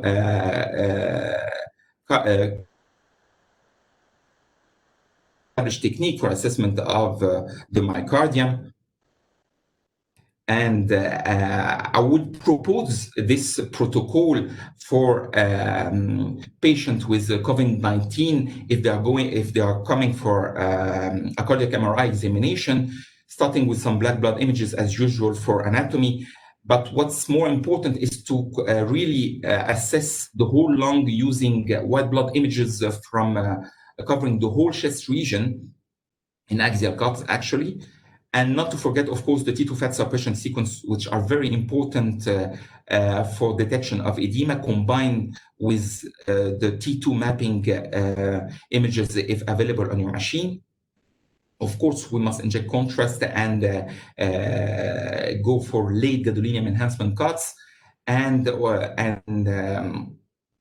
well analyze the whole both left and right ventricle, and also perform some T1 mapping images.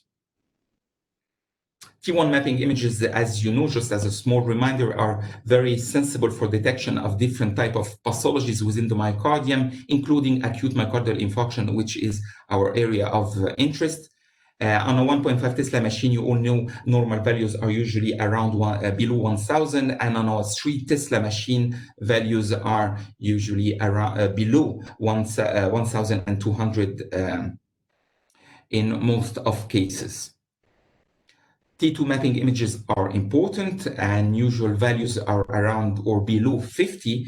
And if we are having a value more than 60 milliseconds, so you must clearly suspect the presence of myocarditis, and T2 mapping can be much more sensitive than a T2 fat suppression sequence. So it's an important tool to be added in your protocol if available on your machine.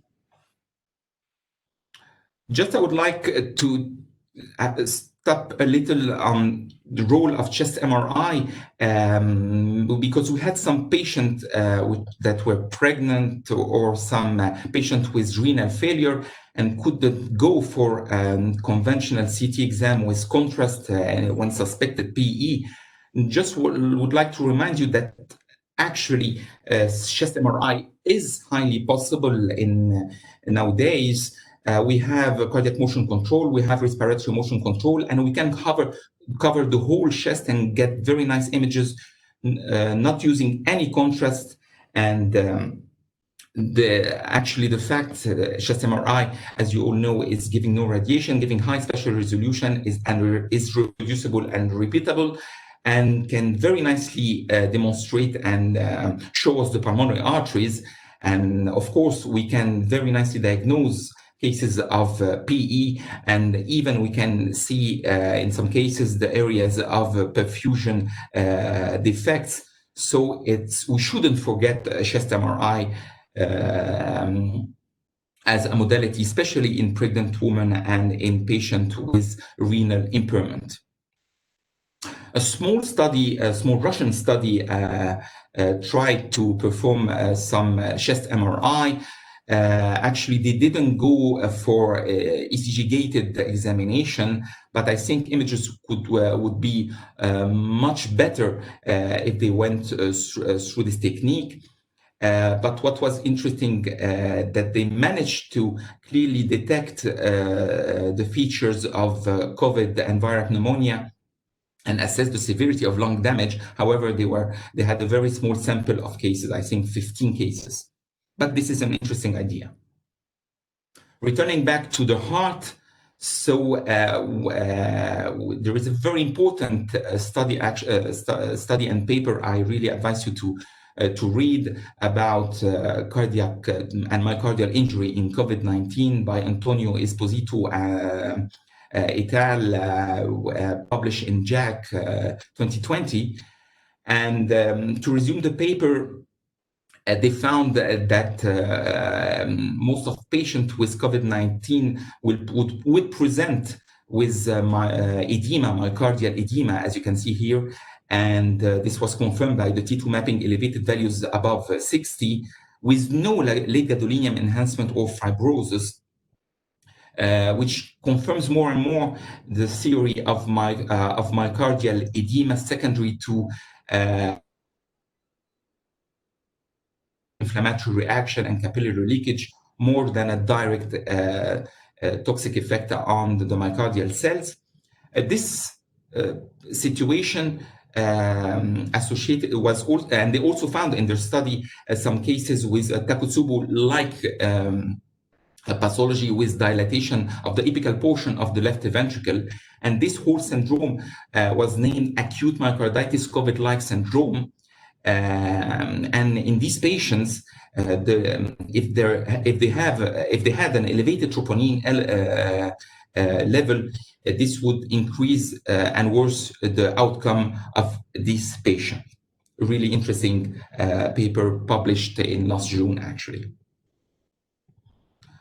To nearly finish my talk, I would like to share with you this nice German paper published in JAMA also last July, so very recent. And actually they studied 100 patients which recovered from COVID-19. So they recovered from COVID-19, and what was amazing that 78% of these patients had some pericarditis, had some mid-wall enhancement, had some, and very few of them had some myocardial inflammation, had regional scarring. So these findings indicate the need for an ongoing investigation on the long term for cardiovascular consequences of COVID-19. And this is a very important point. So to resume, I would like to speak of true facts from this talk, not false facts. ECG-gated coronary CT is an excellent alternative for early cases with pulmonary embolism, dilated vessel sign, so as rare cases of Kawasaki-like disease in children, what we call the multi-system inflammatory syndrome of children. Cardiac MRI, adding T1 and T2 mapping for STAIR and fat suppression sequences can be extremely useful in identification of myocardial edema in what we call the acute myocarditis COVID-like syndrome.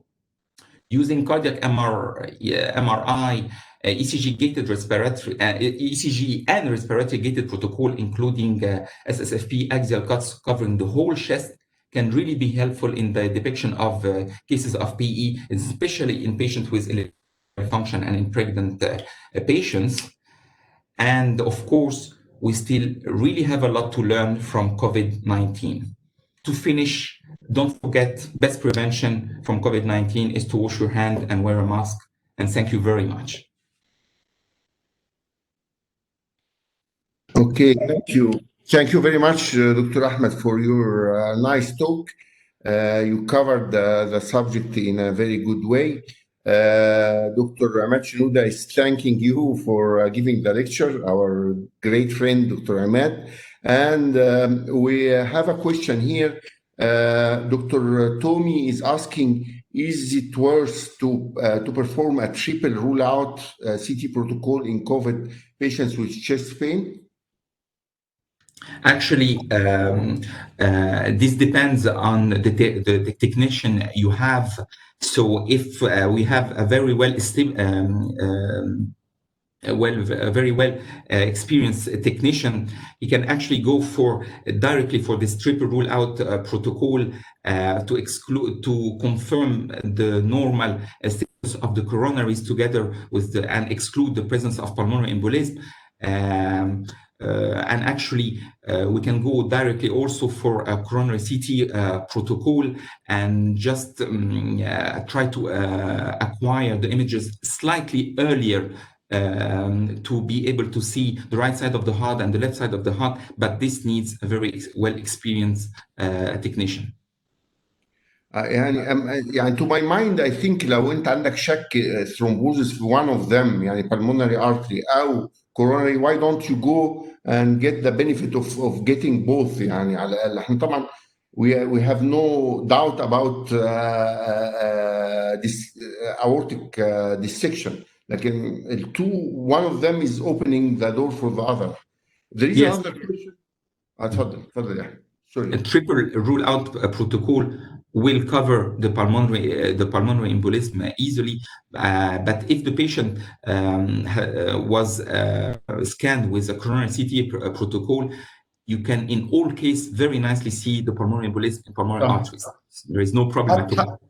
حتى باللو كونتراست اللي موجود في البلمونري Exactly. حلو قوي، لان احنا عشان بنستخدم اي سي جي جيتنج، فالاستابيليتي دي بتخلي العمليه جميله جدا. السؤال المفروض للدكتور احمد عثمان سريع قوي. is there recommendations؟ انا لقيت السؤال كويس وانا معلش فوتته، سوري. لو الدكتور احمد لسه موجود معانا. معاك يا دكتور وحيد. طيب ثانيه واحده. الدكتوره صحت بتسال compare sensitivity of، يعني comparing sensitivity بتاع الاكس راي مع السي تي. shall use CT scan as screening؟ الجزء الثاني when CT convert to normal، يعني امتى بيconvert to normal after how long؟ طيب السؤال الاولاني اللي هو the first question about the CT use as a screening. A lot of societies contraindicate the use of CT as a screening. For example, the American Congress of Radiology contraindicates the use of CT as a screening. Yet in multiple institutes, and for example, Fleischner Society recommend when there is an increasing number and in the peak of the pandemic, and increase the resources in ER room, we can use a CT as a screening, especially if there is available CT machines to continue with the other medical services. For example, in our institute in Ain Shams University, we use a CT as a screening because we have a lot of CT machines, and we can use one machine for COVID-19 or suspected cases, and the other machine to continue the medical service for other patients. Because of the high number of the patient came in ER and the need for rapid decision about the site of admission of the patient, where in isolated areas in the hospital or in isolated areas in the hospital. So it's a matter of debate. For example, there is an article from Fleischner Society about the indication of use of CT as a screening, which is acceptable for Fleischner Society by high grade of agreement during the consensus about the use of CT. Especially also if we use a low dose CT technique, which can be a little bit comparable to the chest X-ray. The second part of the question, when CT can convert to normal, no studies take a cutoff point. Some studies even show persistence of radiological finding even with complete clinical improvement, even after 5 to 6 weeks with complete clinical improvement. Yet still there is a radiological finding in the form of subtle ground glass appearance. No clear cutoff points here. يعني quickly I have a comment here regarding screening يا دكتور احمد. لو البيشنت ما عندوش ريسبيراتوري سيمبتومز مش هيبقى ليها اي فايده. يعني انا بيشنتس كتير جايين بالجي اي تي او نيورولوجيكال سيمبتومز فروم ذا بيجيننج ويمكن ما جالهمش ريسبيراتوري سيمبتومز خالص، لو عملت لهم تشيست سي تي مش هيطلع حاجه. فيعني وده كذا مره يعني شفتها. فهو لو في ريسبيراتوري سيمبتومز اتس ا فيري جود سكريننج، لكن لو ما فيش ريسبيراتوري سيمبتومز يعني هي طبعا ذا بيست في السكريننج في الريسبيراتوري سيمبتومز لانها 97% او 98% سنسيتيفيتي. لكن لو ما فيش ريسبيراتوري سيمبتومز يعني اتس نونسنس تو سكرين وذ تشيست سي تي. ما اعرفش رايك ايه؟ طبعا هو يعني if I have time slides for Fleischner about لا قول لنا انت الملخص عشان الوقت بس. he gave 3 scenarios about about the use of CT during the pandemic.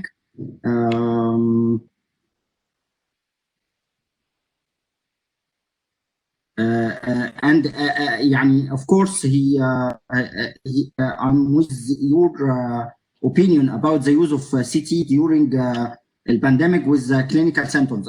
Is the slide appear? This is the indication for CT use. Scenario number 1 and mild features and presence of risk factor for disease progression, even there is no clinical symptoms. Yet risk factors, for example, age above 65, diabetic, hypertensive, cardiac disease, immunocompromised, he indicates the use of CT. And the presence of clinical deterioration also indicates the use of CT. We agree with your opinion about the moderate to severe feature. He started with the CT in the start, especially if there is no available PCR tests. تمام. Excuse me, Dr. Wahid, excuse me. نعم. Excuse me, shall we proceed with, there is a last question, and after this question, can we proceed to the next session, because we can move our colleague from Mainz, Germany, to the last session, because we have to start 8:15. What are the chances of getting pulmonary embolism in fully recovered mild COVID-19 cases with negative CT scan? والسؤال الثاني, is there a role for cardiac MRI in evaluation of the right ventricular strain caused by COVID-19? هما الاثنين بقى لو احمد يقدر يجاوبهم يبقى سريعا على اساس ان احنا ننقل على المحاضره الاخرانيه. الشانسز اوف جيتنج pulmonary او ما اعرفش احمد عثمان chances of getting pulmonary embolism بعد ما العيان يخف خالص، العيان خف وبقى كويس وعنده نيجاتيف سي تي تشيست بقى نورمال، ممكن يجي له pulmonary embolism تاني؟ لو حصل له clinical deterioration. Silent pulmonary embolism not reported in cases with complete recovery. وزي ما قلت هم دلوقتي they are covering بانتي كواجولانس 3 to 4 months، يعني ما بقاش حد بيسيب عيان كوفيد من غير ما يديله 3 4 شهور انتي كواجولانس. فالمفروض ان احنا ما نشوفش دي خالص حتى لو كانت بوسيبل. احنا طبعا ما عندناش كل الانفورميشن لكن مش المفروض نشوفها يعني. هو بس ريكوردد لونج بقى اللي هي الليت كومبليكيشنز الكرونيك بالمونري امبوليزم كومبليكيتد بالمونري هايبرتنشن دي ريكوردد ان سم بيبرز از ليت كومبليكيشنز. نفس فكره الدكتور احمد اللي عرضها اللي هي نفس فكره البيبر اللي عرضها الدكتور احمد سمير about discovered accidentally patients with myocarditis او myocardial injury after complete recovery. اكتشفنا ان عندهم myocardial injury. يعني البوست سيكول يعني. وبالنسبه للدكتور احمد سمير رول اوف كاردياك ام ار اي ايفالويشن اوف رايت فنتريكولار سترين كوزد باي كوفيد.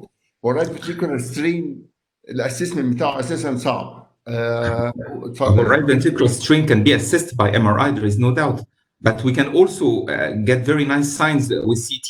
So I think it would be an abuse to go for an MRI for just assessment of right ventricular strain, and we can see it very clearly on CT, and we can see a mismatch between the size of the right ventricle and the left ventricle on CT and easily measure it. So strain signs can be diagnosed by CT, and I don't think it's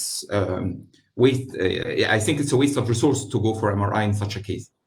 اوكي، هما السؤالين كانوا رانيا مهران والدكتوره فساد ابو الهدى. هننقل بعد كده ل the last part of our talk, last but not least of our session, I'm sorry, Professor Dr. Medical Karl Friedrich Kreitner من جامعه مين. he's from Mainz University. وحيد احنا هنبتدي السيشن الثالثه وهنخلي ده بعد التومي او بعد خالد السايس. يعني هتخلي سيشن يعني انت دكتور دلوقتي زيتون حسام هيقدم الدكتور خالد، وهنبتدي خالد وبعدين هنأجل دي لبعد خالد ان شاء الله. طيب اوكي. ماشي. بسم الله الرحمن الرحيم. It's my pleasure to introduce Dr. Khalid Says, Professor of Radiology at the University of Texas and Medical School in Houston. Dr. Khalid Says is the world-renowned radiologist with more than 200 peer-reviewed publications and abstracts, 100 visiting professorships, and 85 international awards. Professor Dr. Khalid Says is an eminent speaker in national and international conferences all over the world and a fellow of numerous international societies. Dr. Khalid Says is the director of monitoring and advancement in the Department of Abdominal Radiology, and he held the title the University of Texas Anderson. He is enjoying partnering with many wonderful, intelligent colleagues. Dr. Khalid, تفضل يا فندم.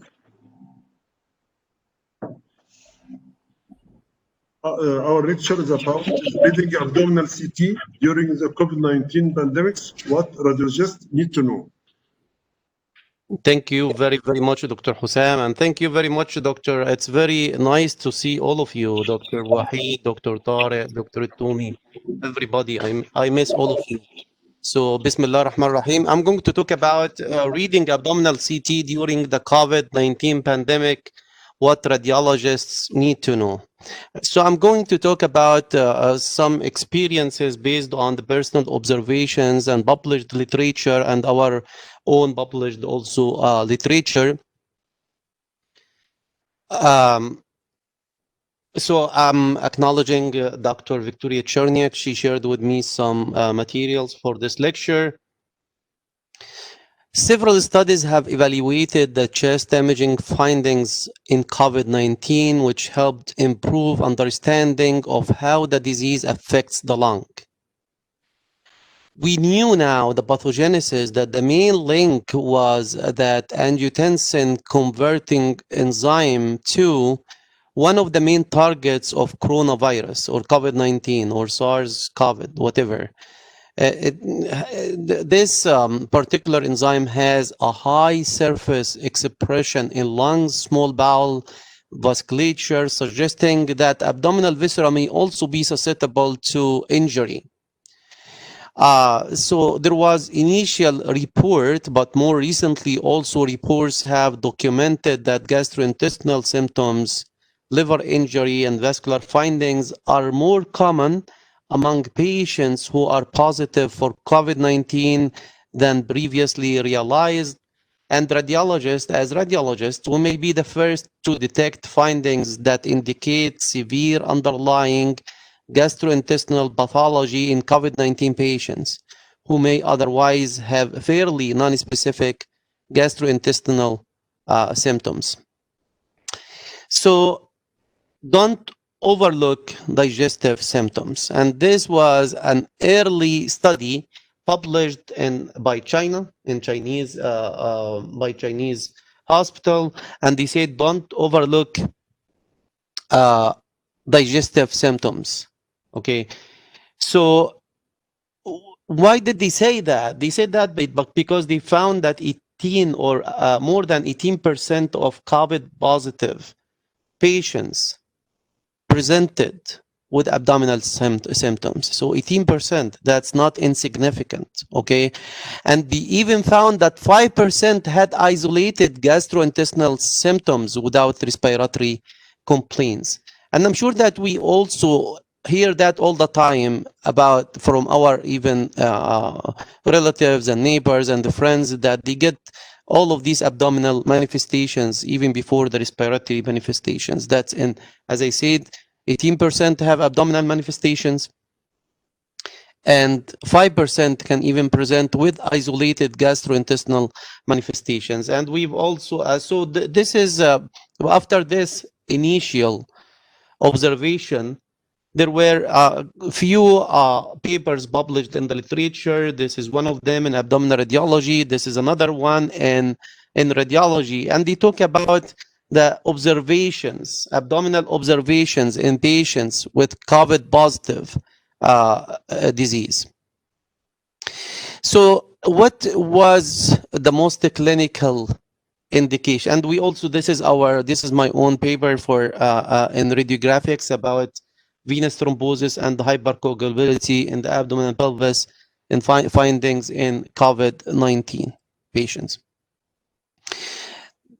The most common, and this was actually, there is a consensus in the literature that the most common clinical indication for imaging in such patients would be abdominal pain. But there were also other indications indicated and reported, such as elevated liver function tests and others such as fever that was occasionally associated with sepsis, vomiting, nausea, and diarrhea. In both studies, like the most common two studies that I have shown you, nearly all patients had abdominopelvic imaging, but only 55% of these were found to have positive findings. This means that abdominal symptoms may be present in COVID-19 patients without correlative CT imaging findings. So what is my approach in reading abdominal CT? So I always develop an approach for reading, otherwise I tended to miss stuff. And my approach in the beginning, I will look at the abdominal film or the scanogram or a scout view, okay? And in the scout view, you can actually depict some important findings, such as here in this case, we have portovenous gas that you can easily see in this plain film, and also in another patient you see here air under diaphragm indicating perforation. And we will talk about the significance of these two findings later on in the lecture. So this was a 51-year-old man in the intensive care who have undergone intubation. Okay, and this was patient tested for COVID, tested positive for COVID. And we can see here that this patient has gastric ischemia. There is severe gastric ischemia manifested by significant wall thickening, mural enhancement, and air like within the wall. And it's surrounded also by stranding.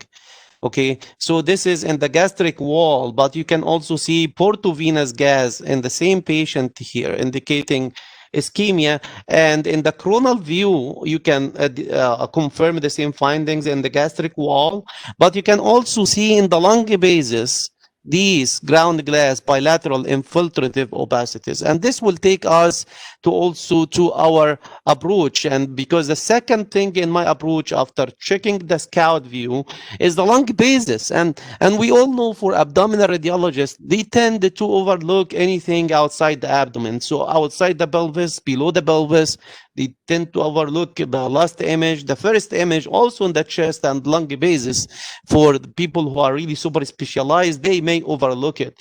But in patients with COVID-19, this is something that we should not overlook. Because it's even reported that of patients with no positive abdominopelvic findings, a large number of them demonstrated either intermediate or typical COVID-19 lung findings. Okay, so and during this outbreak, okay, we need really to keep a high suspicion for this high prevalence of infection. And we need to really evaluate the lung basis very well and not to really overlook them, such as in this patient who have COVID-19. This is obviously bilateral ground glass opacities that are very typical for COVID-19. So what is the second thing after I look into the scout view and the air under diaphragm and portovenous gas on the scout view and then the lung basis?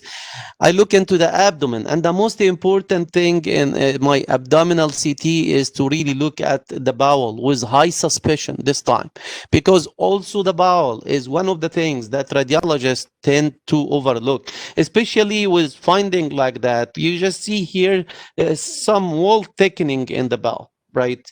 And this patient had ischemic bowel, okay?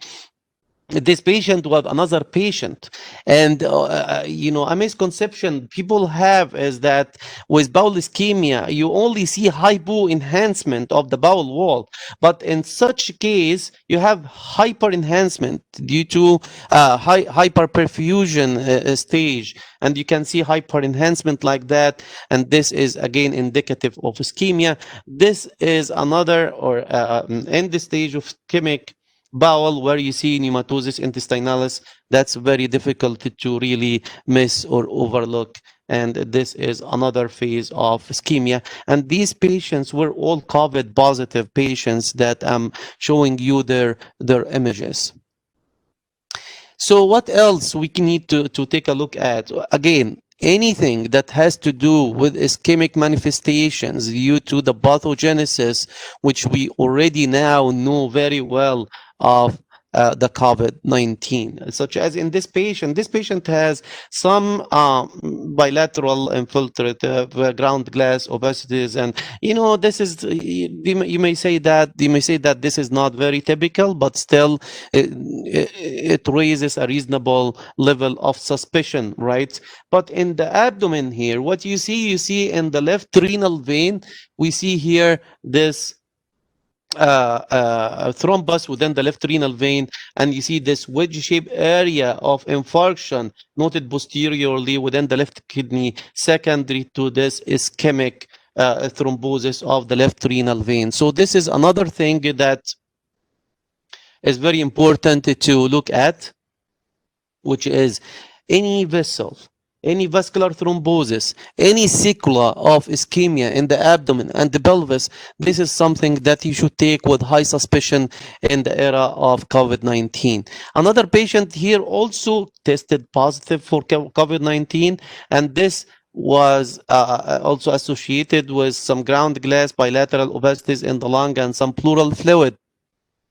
And with that, this is, I think, typical for also COVID-19, but in the abdomen, here is important to report this finding of pancreatitis. We thought that this is interstitial pancreatitis due to, again, microthrombosis, and which has led to pancreatitis. And you can here also you can suspect an area of necrosis here within the proximal pancreatic body.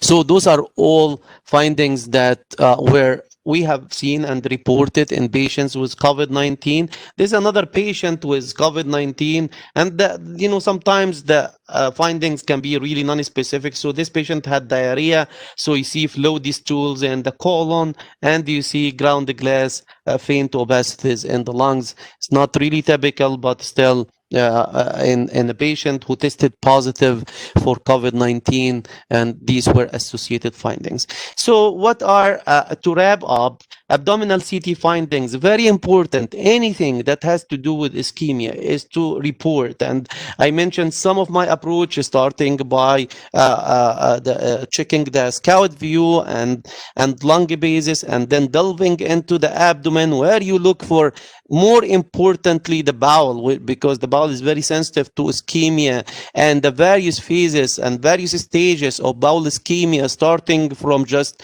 mural enhancement to wall thickening, to some mesenteric congestion, to stranding, mesenteric fat stranding, and ending to pneumatosis intestinalis, portovenous gas, and bowel perforation. So that's very important. That's why I showed you the case of air under the diaphragm in such patient of COVID-19, which this air was secondary to bowel perforation. But you can have some non-specific findings, as I said, fluid-filled colon. Very important that, for some reason, that these patients were found on ultrasound, in particular ultrasound, to have a large amount of cholestasis. And I'll show you some of these things. But very important, again, in other organs other than the bowel, is to look at, vascular thrombosis and sequela of ischemia, like the case I showed you in the kidney, involving the kidney. What are abdominal ultrasound findings? Those are all non-specific, but for some reason, as I said, they found it to be more common in patients with COVID-19 because, just any organ injury, you would expected with COVID-19 and secondary to ischemic manifestations. Gallbladder sludge and distension, that's secondary to cholestasis, and this is a case of, again, large amount of gallbladder sludge in the ultrasound that was drained by cholecystostomy in this patient also who tested positive for COVID-19. Take-home messages. So radiologists should have high index of suspicion on abdominal imaging studies for the novel COVID-19 patients. Rule out any free air or portovenous gas on X-ray. Okay. Look at the lung bases, because lung bases, the pulmonary findings were even found on these patients with isolated abdominal manifestations. Make a comment on any organ injury, vascular thrombosis or sequela of thrombosis in the solid organs. And it's very, very important to know that despite all of these reported findings, we still don't know whether these were secondary. We assume it's a secondary to COVID-19 because it's just a high prevalence in these patients and because of our knowledge of the pathogenesis now of the virus. But still, some of these findings may be the result of a stress response related to hospitalization or due to pre-existing conditions. Especially in the paper published in Radiology, I showed it to you, there were a lot of patients already admitted to the ICU, so there could be the pre-existing condition or the stress response related to hospitalization. But regardless, we really need to focus, knowing the pathogenesis of this virus, we need to focus on the ischemic effects and sequelae of these ischemic effects, including all of what I mentioned. We need still more studies to solidify the correlation between COVID-19 and the whole spectrum of abdominal manifestation. With that, I conclude. And again, I thank you very, very much. And I really miss you all. So thank you for your attention. I have, as Dr. Tare and as I have, you guys, many of you know, I have started this organization. I'm the founder of this, which is Academy of Online Radiology Education, and it's present on the web and Facebook and Twitter. And we have frequent live lectures, and the Dr. Tariq is the ambassador in Egypt, and we have several colleagues who are involved, and we welcome any involvement. And my main theme of this was to help my people in particular and people all over the world. With that, I thank you very much again for the invitation, and happy to answer any question if I know the answer. And thank you, Dr. Khalid, for this nice and very informative lecture. We have a question from Dr. Wahitan Tawi. What about lymphadenopathy? I had a case with a significant mesenteric adenopathy. Did you encounter that or read about? So I haven't. So we haven't seen in the literature significant. Again, it's about the significant difference in COVID-19 patients and non-COVID-19 patients. We have not seen this significance. You may see reactive lymph nodes, of course, because of the ischemic manifestations and inflammatory responses, but we have not seen any like significant difference between the patients of COVID-19 and patients without COVID-19. Thank you, Dr. Wahid. A great question. Any another question? There is another question from Dr. Sahar. Please, the percentage only abdominal symptoms with negative chest symptoms, CT abdomen positive, was the negative chest CT. Well, as I stated, it's 5% of the patient. 5% of the patient who were actually who had what is this? That's nice. No, you can't blind me with such nice certificate. Now I can't answer the question. Thank you very much. So it's 5% of the patient who presented with abdominal symptoms, and these patients, and found to have chest CT findings. Okay. Thank you. But as I said, still, the more studies need to shape up the literature, okay? Because there are a lot of variables that involve these findings and that impacted these findings, such as patients, like for example, I work in cancer center, MD Anderson Cancer Center, right? So my observations would be based on patients with cancer. The paper published in MGH, as I said, there are a significant number of patients who are already admitted to the ICU. So more studies need to have to be published and to highlight further the findings of abdominal imaging in COVID-19. يعني I ask Allah subhanahu wa ta'ala to save all of us from this pandemic, and it's again nice to see you, and ربنا سبحانه وتعالى يحفظ مصر وشعبنا جميعا إن شاء الله. إن شاء الله. Thank you, Dr. Khalid. Thank you. Thank you. Professor Dr. Wahitan Tawi, can you introduce your speaker, please? Okay. So again, now we back to Professor Dr. Karl Friedrich Kreitner. He is a professor at Mainz University. دكتور تومي ولا دكتور تومي؟ انا اسف دكتور محمد، بس حضرتك هتستنى معانا بس 5 دقايق. دكتور محمد تروح هيقدم بس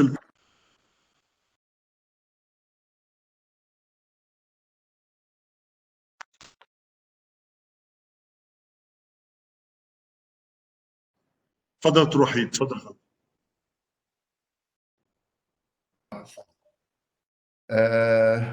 So the talk now is by Professor Dr. Karl Friedrich, and the talk is about COVID-19 cardiovascular involvement.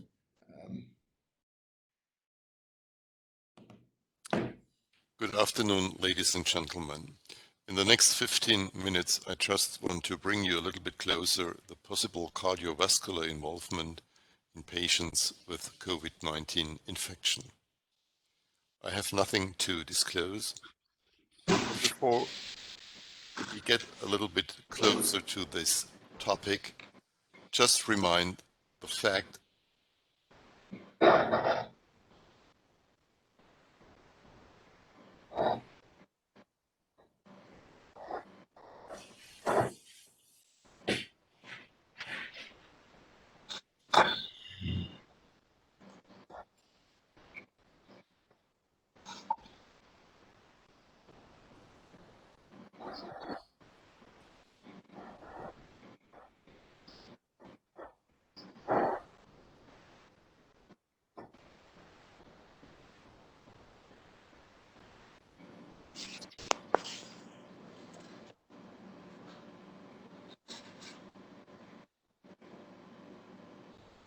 as well. In COVID-19 patients, we have a predisposition for a thromboembolic disease because of a prolonged immobilization and because of the fact that we have an active inflammation. Virally driven hyperinflammation with cytokine release, the so-called cytokine storm, may lead to a vascular inflammation and finally to a hypercoagulable status with a propensity for a disseminated intravascular coagulation. There is some evidence in the literature that thromboembolic disease plays really an important role in COVID-19 patients because we found higher levels of D-dimer, fibrin degradation products and fibrinogen. D-dimer and FTP titers were higher in patients with severe forms of the disease, and they are markedly elevated in non-survivors of COVID-19 infection. It's very interesting to see that a D-dimer level greater than 1 milligram per liter on admission was significantly associated with an in-hospital death.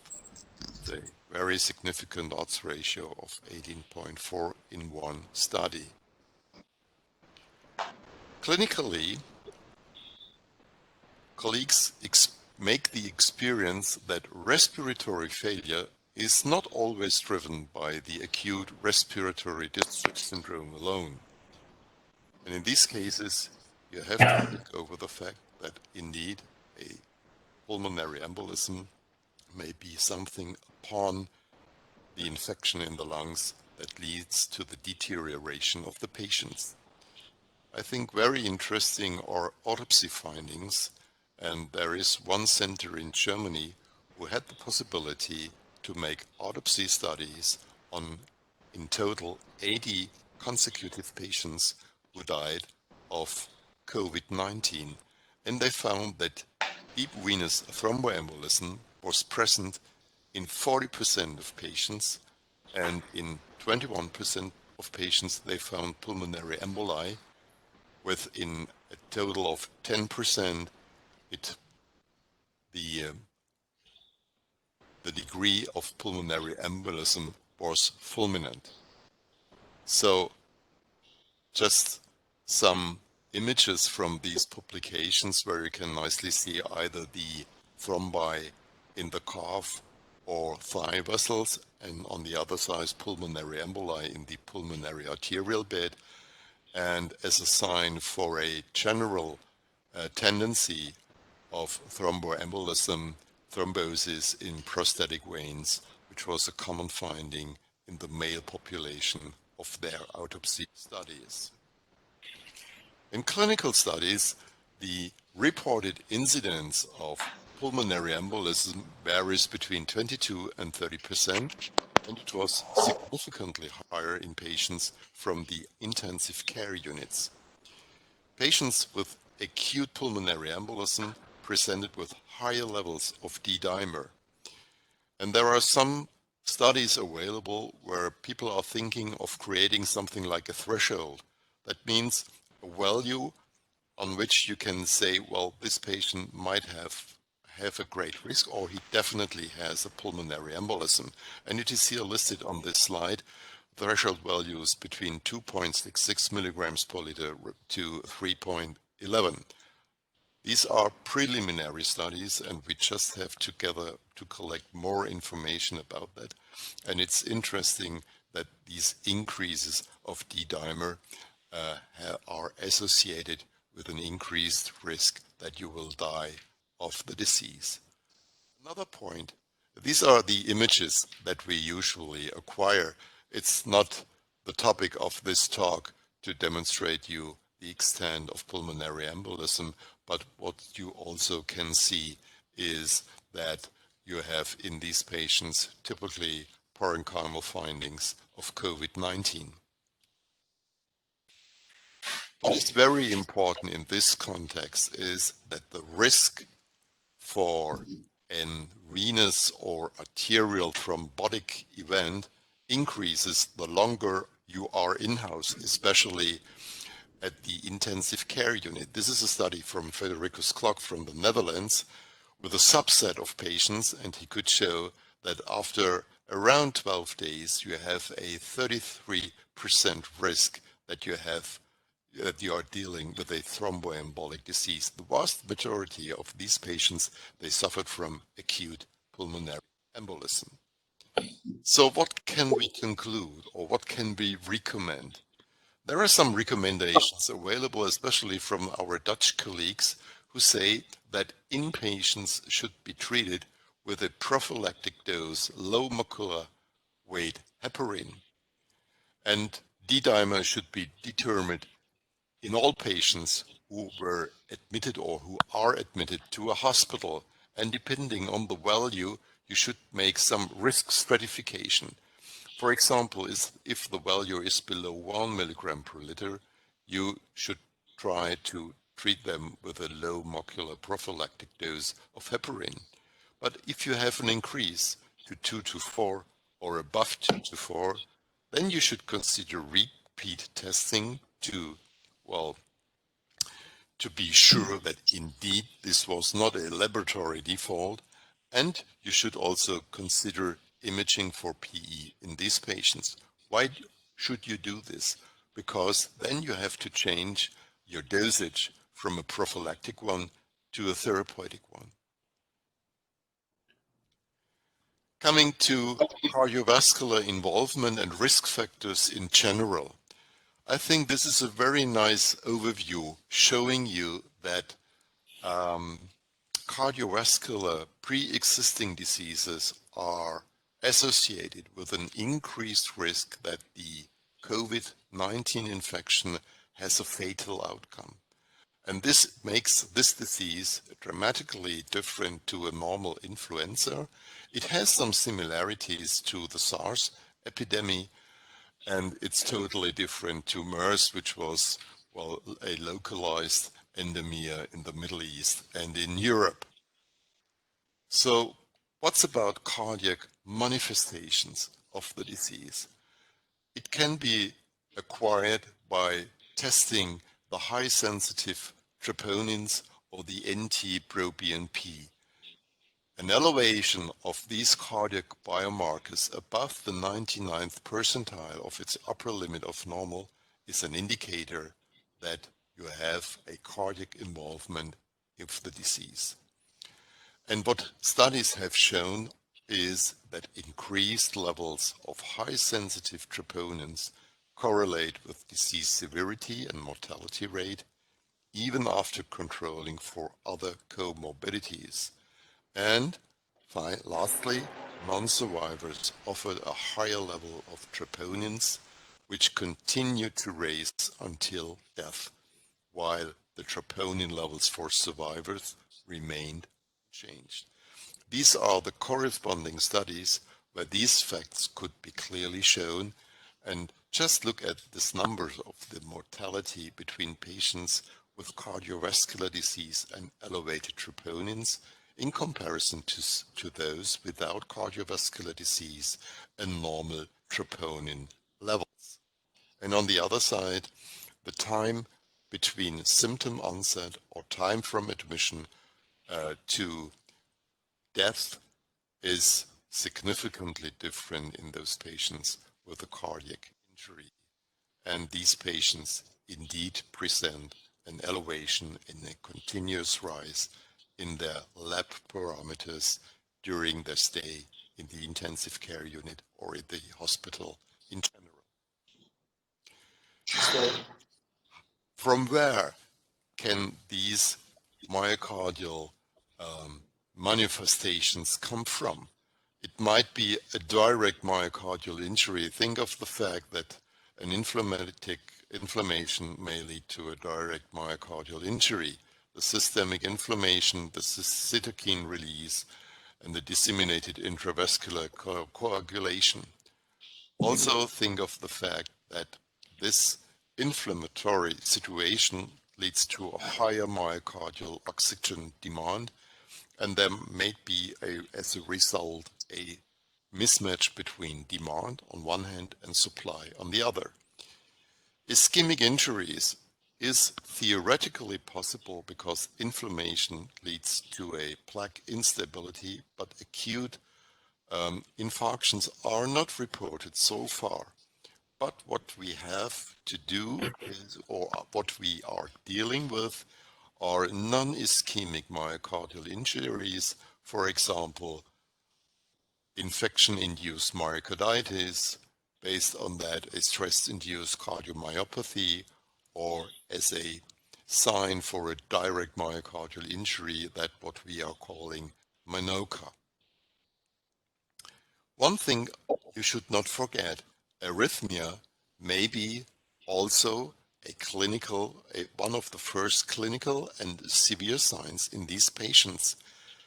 It could be the first presentation in up to 7% of patients, and they are more common in intensive care unit patients than in non-ICU patients.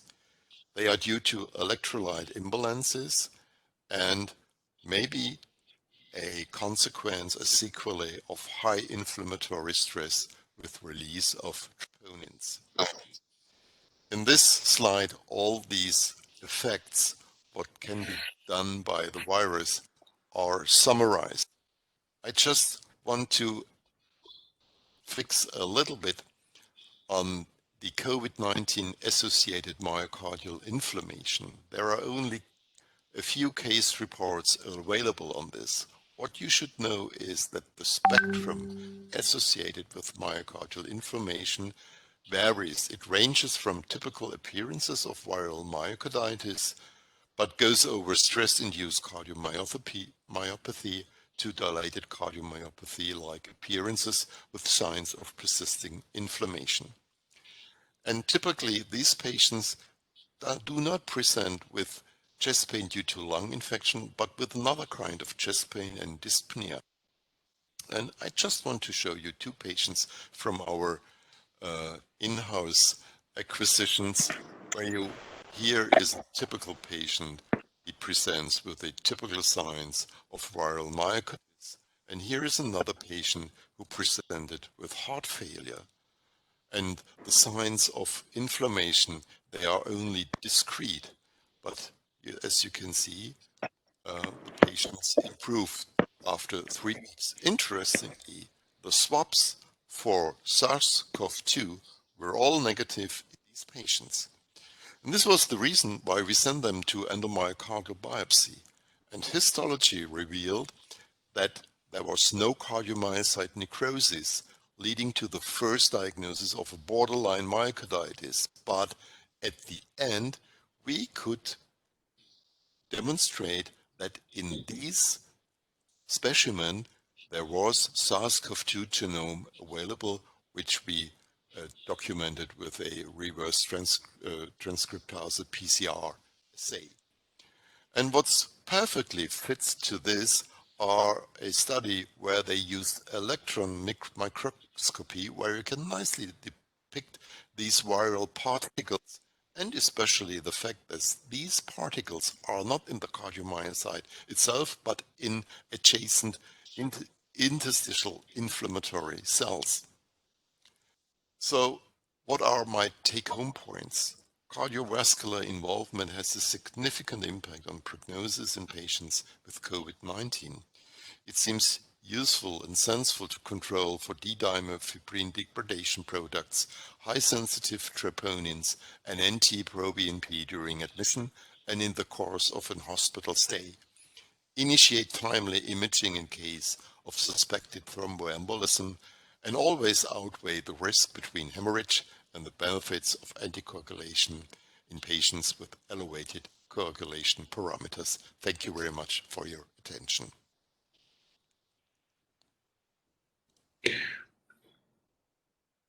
Okay, thank you very much for the talk, and I think I will leave now the floor to Dr. Dasti to move on to the last part of the talk, or Dr. Hussam. Okay, Dr. Wahid. Yeah, thank you so much, Dr. Wahid. There are two questions to Dr. Khalid. So, because he has afternoon emergency shift, he will respond by email to these questions. And thank you very much, my colleague, my friend Wahitan Tawi, and we'll leave the mic to Hussam to introduce Dr. Tony.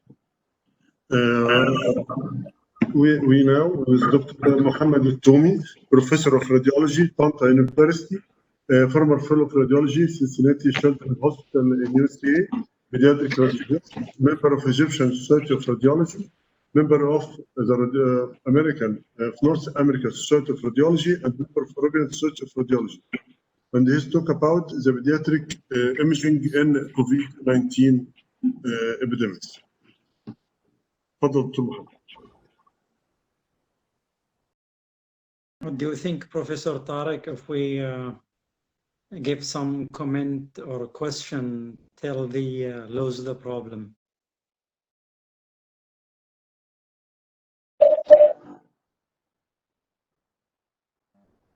So, Dr. Wahid, did you have any? Yes, تشوف التو كويشنز اللي كانوا محطوطين للدكتور خالد، اذا كان حد ممكن يجاوب عليه. السؤال الاولاني كان من الدكتوره سحر، بتقول we have now symptomatic COVID. Any advice for screening of those cases, either lab or imaging? can CT scan chest. السلام عليكم. Any findings in كده الصوت واضح؟ واضح يا محمد. انا اسف يا فندم، بعتذر على اللي حصل. السلام عليكم. لا تفضل يا محمد، تفضل. Okay, good evening everybody. I'm sorry for this mishap, but it seems to be a trait with my presentations. They always have problems in them. Anyhow, welcome to everybody. On behalf of my department and myself, I'd like to welcome all the distinguished guests here today to my home university of Tanta University, and welcome to this meeting. I've known it's been a long day and we've had this issue now with this presentation, so I'll try to keep it short and concise. And I'll be talking mainly about COVID-19 in pediatric patients, the imaging features and pathways. As of today, we know that coronavirus has affected 22.6 million people, and the death toll has raised up to 791 deaths.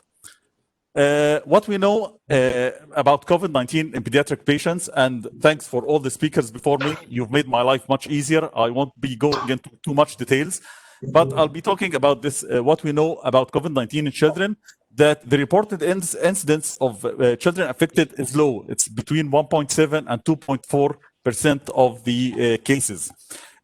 Children also usually present with mild symptoms, and as in adults, the main two presenting complaints are fever and cough. However, we have up to about 20% of them are asymptomatic. And there was a debate about children being super spreaders of this infection, but this is still a matter of debate. The mean age for contracting the disease is between 8 and 10 years. However, it's been reported in younger and older children. And the overall prognosis is better than adults. What are the issues and challenges that we face in imaging pediatric patients? We don't have much information or publications concerning the pediatric population up till now. The imaging findings are non-specific. We have a great overlap of imaging findings in different chest diseases or viral diseases affecting the children, which may present with manifestations like COVID. We have lack of a standardized consensus on imaging pediatric patients, when to do imaging, what to do, and the lack of standard reporting system. Up till now, we have about 3 recognized systems, and I know that each institution uses. Can I ask the IT please to mute some of the mics? We have a standard reporting system. Up till now, we have 3 known systems like the CORAD system, the lung severity system, and the Fleschner Society recommendation for standard reporting. We know that pediatric patients are susceptible to radiation. So if we are going to use X-rays or CT, we have to use them wisely and gently. And we should consider also the limitation of spread of infection to other patients. So if I'm going to review quickly the imaging findings in chest X-rays, these are the typical chest X-ray findings in patients. We can have either a unilateral subtle patch like this one in the left lower lung zone, or we can have bilateral lower lung zone ground glass opacities in X-rays. And as we know that X-rays are not that sensitive for picking up early or minimal affection in COVID diseases, these are maybe a little bit developed or more apparent cases where we have bilateral middle and lower lung patches or ground glass infiltrates, as we can see here in these cases. These are other examples of COVID-19 chest X-rays, well developed, like this patient. She was a teenager and she had these haziness of the middle and lower lung zones. Sometimes COVID-19 may appear by a typical presentation like this infiltrate here in the upper lung zone, and this patient also had some pneumothorax and these infiltrates in the middle lung zone. Consider that a very atypical presentation for COVID is consolidation. This may be seen a little bit late in the disease, like we can see in this page, this retrocardiac opacity here, and this patient tested positive for COVID. And you can see a similar opacity here, but this patient was a simple bacterial round pneumonia.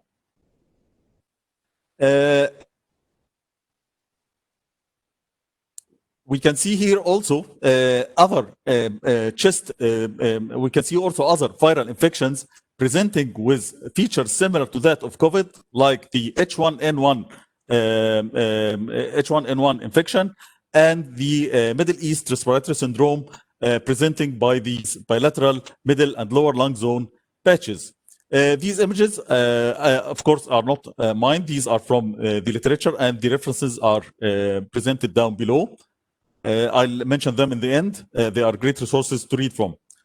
Also, consider that viral infections like the H1N1 or viral infections in children in general may present by perihilar opacities or perihilar streaks. We can see them in any viral disease like H1N1 or even COVID infection. So to sum up the chest X-ray findings, you may have unilateral or bilateral peripheral patches which have lower lobe predilection, maybe single or multiple patches of ground glass opacities. And of course, as I said before, the sensitivity of chest X-ray on picking up the disease is low. As I said, there is no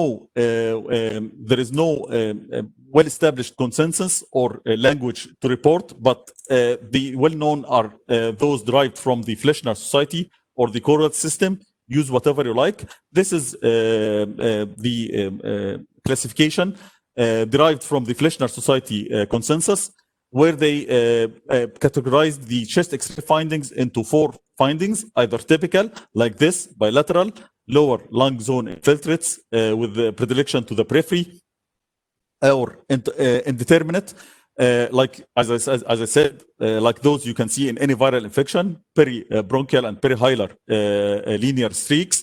We have the atypical presentation, which may go into differential diagnosis with a case of round pneumonia here, or you have a negative chest X-ray, which is entirely normal.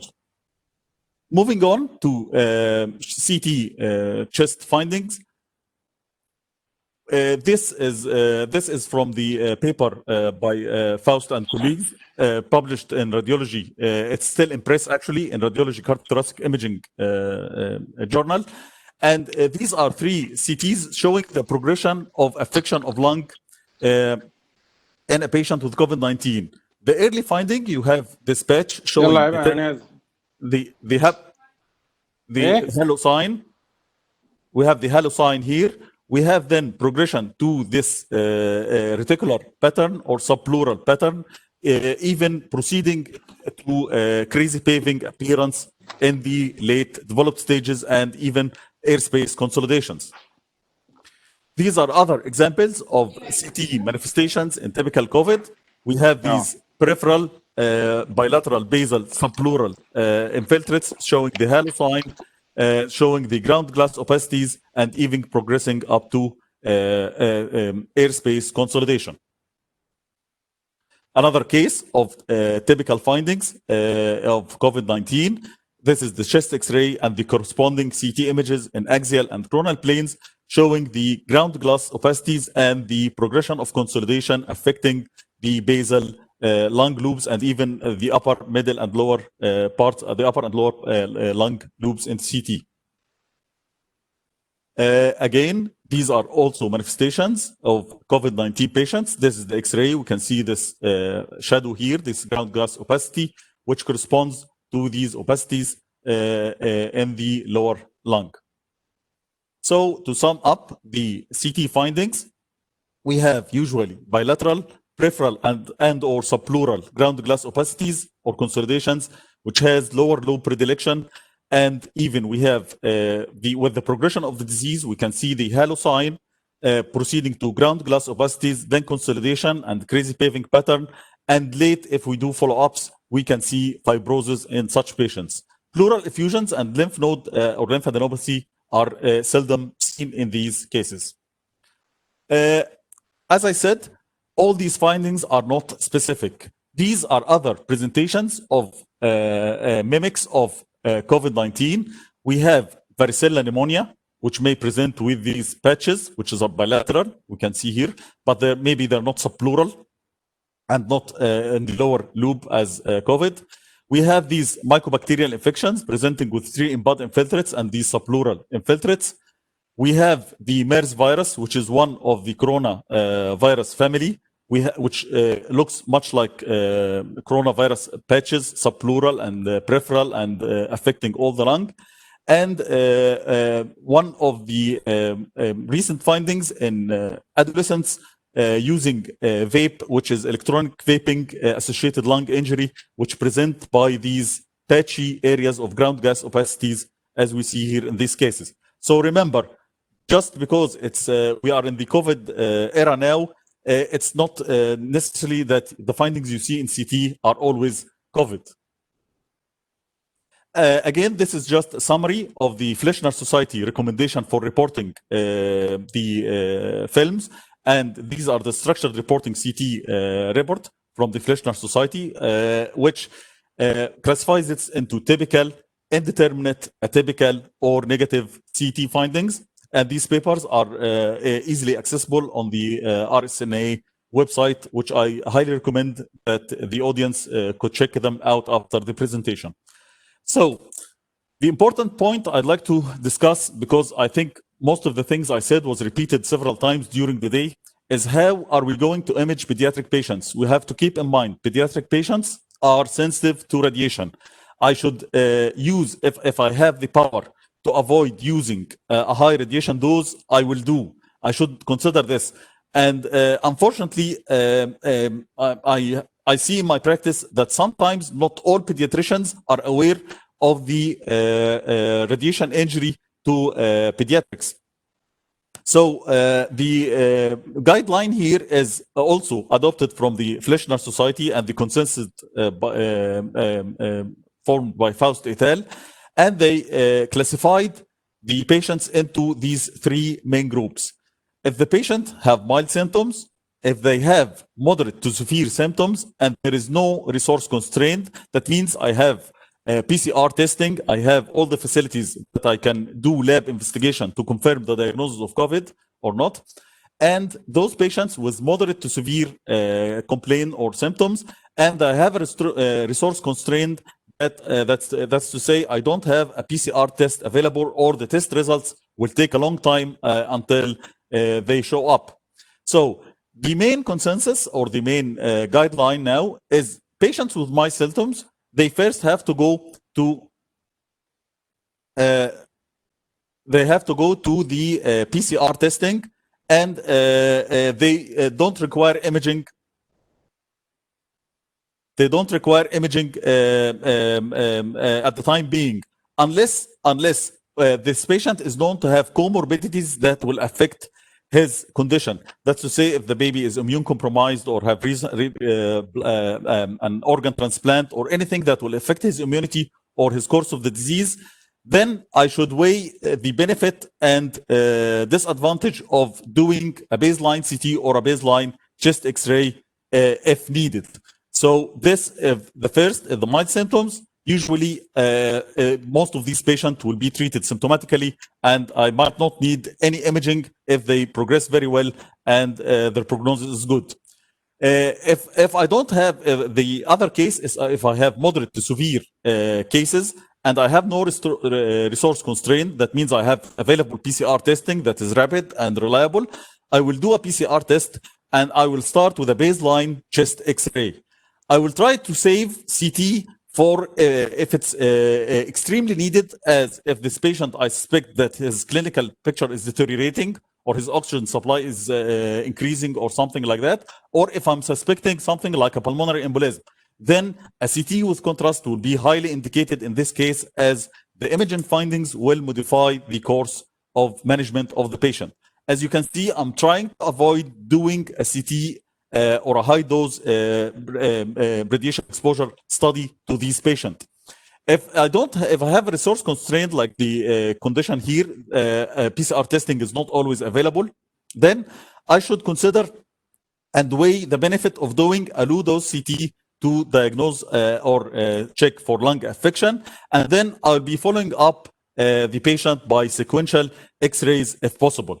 So as you can see, if I'm going to use a CT, I'll have to do it as a low dose CT, and in very limited cases, if I have resource constraint for this condition. This is just to show how X-ray can help in fully developed cases or showing the typical findings of COVID. This is a patient, 16-year-old girl. She was presented by this chest X-ray showing the typical appearance of COVID affection, the bilateral peripheral based with lower lobe reduction infiltrates. And then after 2 days, we can see that the progression of the disease into well-defined areas of airspace consolidations in the lower lung loops. And after 6 days, just before discharge of the patient, we can see clearing up of the lung. And you can see just the chest X-ray will help in management of such cases. The other consideration I said is we are trying to limit the spread of the disease. And this is a very interesting article about from the European Society of Pediatric Radiology, giving their recommendations about the imaging management of patients in the COVID time. And if you see this chart very quickly, you will find that if the patient has mild or asymptomatic symptoms, they share the same concept with the consensus, the worldwide consensus published in the RSNA, that you don't need imaging in mild or asymptomatic cases. You will do only imaging for patients with comorbidity, and you'll try to start with even a chest X-ray or even try doing an ultrasound, although it's not well established how ultrasound can help in these patients. And the last thing, if I'm going to do a CT, try to consider a low-dose CT. The other thing is how to manage your radiology department during the COVID area. So we know that we have to protect our patients and protect ourselves. So in the COVID area, you have to postpone any cold cases or any elective cases, and it's preferred to manage only those patients in need. And if you are going to do imaging that you have the risk of contact or droplet infection, all the radiologists, the radiographers, or anybody in touch with the patient should be wearing his personal protective equipment and doing all the procedures to disinfect the machines, or even devise one machine for suspected patients or not. In conclusion, the COVID-19 situation is still evolving, and we need to daily update our information to develop a standard for imaging and reporting in pediatric patients. Our ultimate goals are accurate diagnosis, prevention of spread, and avoidance of unnecessary radiation exposure. In the end, I'd like to thank you for being with us today here in Tanta, and thank you for your attendance and your patience. Thank you, Dr. Muhammad, for this nice and very informative lecture. Any questions? Well, I have a comment, if you allow me. تفضل دكتور عبد الكريم، تفضل يا فندم.